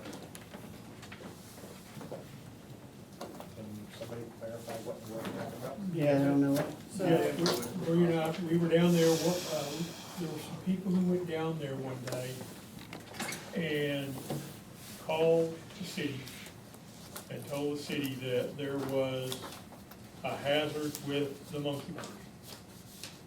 We went down there and looked at it, and where the weld was at the top of the monkey bars, it was broken. I have a picture of it, it was broken. And I called Brew and I said, okay, here's the picture of it. Do you wanna shut the park down? Do we want, you know, we can use emergency, if we can fix it in emergency. As long as it's not a whole lot of money, I would think that was what we're gonna do, is just shut the whole park down. The contractor who was down there working on stuff walked over there and looked at it. He let Bree know, and he let I know that for $250, they would fix it, weld it, and it would be done, and we wouldn't have any more hazard out of it. So when I talked to Bree, she and I talked about it, said, for $250, it's better than shutting the whole park down than having somebody sit there, so I don't think they're on the cars. That's where the $250 came from. That's what it was. They were literally separated though, and there were Yes. people there playing on them. Yes. So- Has it been painted since then, so it doesn't rust out? I'm not sure if Has it's it been painted, what, they I'm just sorry? welded it back together, so it wasn't gonna Painted? cut No, somebody it has or- not been painted. It's Just still welds there. rust. Yeah, and what they did was I've got a picture of it, they welded it and then they put a bolt through it to make sure that the weld was gonna hold and it wasn't gonna come loose. Now, my suggestion was, let's just upbeat the monkey bars and take them off, and nobody wanted to do But that. it was a minor fix to I do know. it, it just needed to be fixed then, so nobody got cut or hurt on it or whatever, so. And they were there working on it anyway, so. or Yeah, working so on it that was anyway. where that came from. So the problem, it's already been paid, No. No. That's what it says voting to. but it's already been done? Yes. Done the same day it was found, keep somebody from getting hurt on it, it's good. It was an emergency, I say emergency because I didn't want a kid getting hurt on it, and if you see the picture of the metal, it was actually pointed up and could have hurt somebody, and there were people fishing, there were trucks parked all down there, so it's not like gonna shut off access to the park at that time, so it was kind of a no option scenario. It looks more like separated than broke. Yeah, well, it came loose from here. It was definitely a hazard. Well inside. Yes, sir, Carl. This invoice wasn't, it may be in the office somewhere. The reality of this particular invoice is, it's really it's day-to-day business on the city. I mean, it becomes a liability, I guess. Bills be paid, I mean, it's something that had to be done, it wouldn't have mattered if they was down there working and somebody called and said, hey, this is broke, we're gonna have to get somebody down there to fix it. Is this Right city then. money or EDC money? That's what we need to decide. It should be needs to city money, not money. I EDC mean, money. That's a city expense, so. I think it's okay the way you described it, as general fund money, but not as EDC money. That's my It's opinion. a general, it should be just a basic general fund expenditure that is Yeah, I included in our agree. day-to-day bill. That's my. General upkeep and maintenance on. So I make a motion, we pay it? I second it. All in favor? Aye. All against? No. Motion carries. Okay, 9-10, review discussion possible action on invoice in the amount of $500 received from RCC Excavation for work interrupted by council members at the baseball field project. What's this one about? Well, I'm sorry, what was the item? It's the stop work Oh. invoice for $500. What happened was, I believe it was the same day that we had the emergency. We were all down here at City Hall, Yes. and I got a phone call at home. I had gone home, and I got a phone call from home city secretary, said somebody had gone down there and turned in that we had run over, the excavator had run over a water line and broke it, and there was a big issue with it. So, I believe the police chief, the water person, myself, everybody went down there, the contractor went down there, and what it was not a broken water line. When we had the drainage fixed, it was designed like that because we had a pipe that came out of the French drain and we ran it out into the swimming area about 8-10 feet a line. So the water would go out in there instead of draining right there and creating more weeds and all that. So when the contractor came down there, because he's the one that was there when the drainage was done, he said, this is ridiculous. He said, I've had to stop work, do all this more than one time. So he said, I'm gonna bill the city $500 for stop work. I stopped what I was doing right there, called him, let Bree talk to him on the phone, and you can tell him what's there. What day did he notify you the softball field was done and ready for inspection? How did he do that? Well, I contacted him on the 30th, or it was right after our last, the council meeting that I was asked to follow up and see why it was not done the way the initial contract said. And at that point, I think we had a week left. And I talked to him, I think the contract was on July 31st, and I talked to him on July 30th. And then July 31st, he told us it was completed. So, it was, Well, Who is him? Anthony Young, Okay. the owner of RTCX. I think I have my dates correct. yeah, I'm not sure. I don't remember. Yes, ma'am. I have a question. I guess I'm confused. The $500, how long did it stop? Like, how long did everything stop? Like, what equaled that $500? I understand stopping work, but how long did work, like, stop? It was, I'm gonna tell you, it was about 2.5 hours because they had to go collect, we had to get, Gatlin, which is not so, had to go get the Water test kit. water test kit to go test the water to see if it was chlorinated and all, it was a big mess and I hold up for a little while. I'd like to explain what really happened. And Miss Jerry, I know we've been cordial with each other for years. You've been lied to about me. A lot of lies have happened about me. This was about me, and it's an attack on me. So let me explain what really happened now. I went down, I've watched the workers when they were working because I represent the citizens, and it is our job as council to make sure the citizens are getting what they pay for. So I would visit not visit with the contractors, but I would go watch them from time to time, usually over my lunch break. I would just sit down there, look at what they're doing, make sure everything looked good, and leave. On this day, I went down there when they were dredging out the water area. If you look at the big red square, that is the fence for the park. The T-shaped red is that really bulky, heavy wall that they built.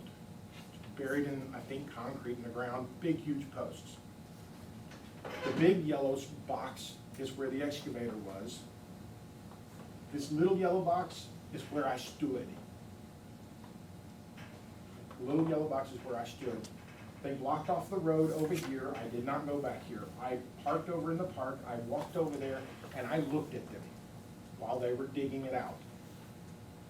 There was a Rudy Dudley was over here going bonkers in his car, doing big circles and everything because he was upset that I showed up.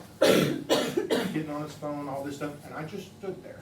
Understand, they were working over here with a metal barrier between me and them. There is no way possible for me to get in their way or stop them or cause any problem. In fact, there was a gentleman fishing off the pier walking right next to the excavator while they were working, and somehow I was the problem. This is all ridiculous. Question, just to ask, I was told that, I think, if I remember correctly, that I was told that you've seen the water and it was Yes, running out. there's more to this And then story. you came to the city and said they Yes. busted a line, the water is leaking, and that's when the That's stop not exactly work correct. happened. That is not exactly correct. Okay. I'm working on the buildup Okay. of what's going on here, because honestly, I'm absolutely ticked off that this is even brought up. So, and especially because there's been several people say that I'm costing the city money. I've done nothing but to try to save the citizens' dollars. So, I left. They finished their work over here, and they went back to the park and did whatever. I came down later to look at their work.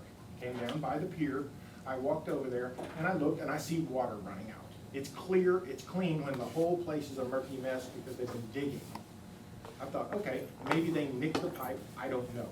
So, I drove to the city and told the city secretary, hey, I think they might have nicked the pipe or something, there's fresh water running there, maybe send one of our guys down to take a look at it. We already pay people to look at our water pipes to check them. The intent being, we have staff for that. I was told by you not to interact with the contractors. Not to So- interrupt the contractors, but yes. You told me not to talk to them. I believe that's what I recollect. Maybe I'm wrong. But anyway, I wasn't gonna deal with them at all. I had no reason to talk to them because I don't want them billing us. So I talked to the city and said, there's some water running out. And actually, I have videos all on my laptop. I can show them, but everybody wants to go home. I record everything that I do with government for this reason. I've been lied about. I did nothing wrong. This was a huge waste. He had no reason to even go down there. I asked the city to go check it. If they all stood around for 2 hours, he pays his guys $20 an hour. He told me that. And he had 2 guys there. So even if they spent 2 hours, as you say, on this, okay, there's $80. Why is there a $500 bill? This is absurd. This is a money grab. It's a scam on the citizens. We need to refuse this, and if it were up to me, I'd never hire this contractor again. This is ridiculous, and I've got videos of all of it. And yes, I'm really, really angry, and I'm having a hard time keeping my temper, which I don't have a temper. Well, I wasn't there, so I don't know. I've got video. Do you want to watch it? I even put them all up. Exactly.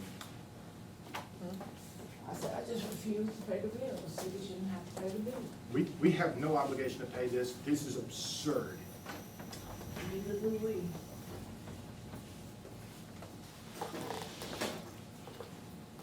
Okay, I'd make a motion, oh, well, I'll wait till she gets back. I don't have to make a motion if anybody else wants to make a motion, or, There's no reason to make one if we're not gonna pay it. yeah, just, well, you could send them a letter, and I don't wanna do that, nothing. But I would never use them again. Right, me either. They're so, in my mind, weak that they can't have somebody looking at them in a park while they work. Every time I drove through there, they stopped work, got on the phone, calling people, and he even approached me one time, and I'm like, look, I was told not to interact with you. You're welcome to talk to me if you want to, but I'm not interrupting you. And then he talks to me for 20 minutes and said, look, you're holding up my guys. I'm like, no, I'm not. I told you not to talk to me, but you chose to anyway. I haven't, I thought that was the occasion where you like. that was a different occasion. Okay, I didn't say, I thought y'all like shook hands after, because I did ask you, because of all the tit for tat BS Absolutely. And drama I that was going back respected and you. forth with the ball field, I just said, if you go down there, I do not, you can take 200 pictures a day if you want to, just please do not interrupt the contractor's work. If we're gonna ask questions or do anything, let's do it after the job is completed. And you did that, and then you went down there one day and he talked to you, and as far as I know, y'all shook hands and went different directions after the fact, and everything was fine. That's my understanding. I didn't hear anything after that because Bill came in after that. So I have no respect. Yeah. So if somebody wants to make a motion, they can, otherwise just let it die. Well, I feel like the city is not obligated to pay it. Nobody is, there's And- nothing to pay. And you guys relied a lot about me. I've been nothing but working for the city all the time and maintaining that we don't get another job like the basketball. I agree. Well, I mean, right, so there was a bunch of crap that went on in the ball field, but I will say, in that situation, if you've never seen clear water coming out of the area, how it could be an innocent mistake that would cause. And what they don't mention is they also broke the end of the pipe off. The one that was going into the water is now snagged off and gnarled. It's under the mud, so you can't see it, but that wasn't mentioned either.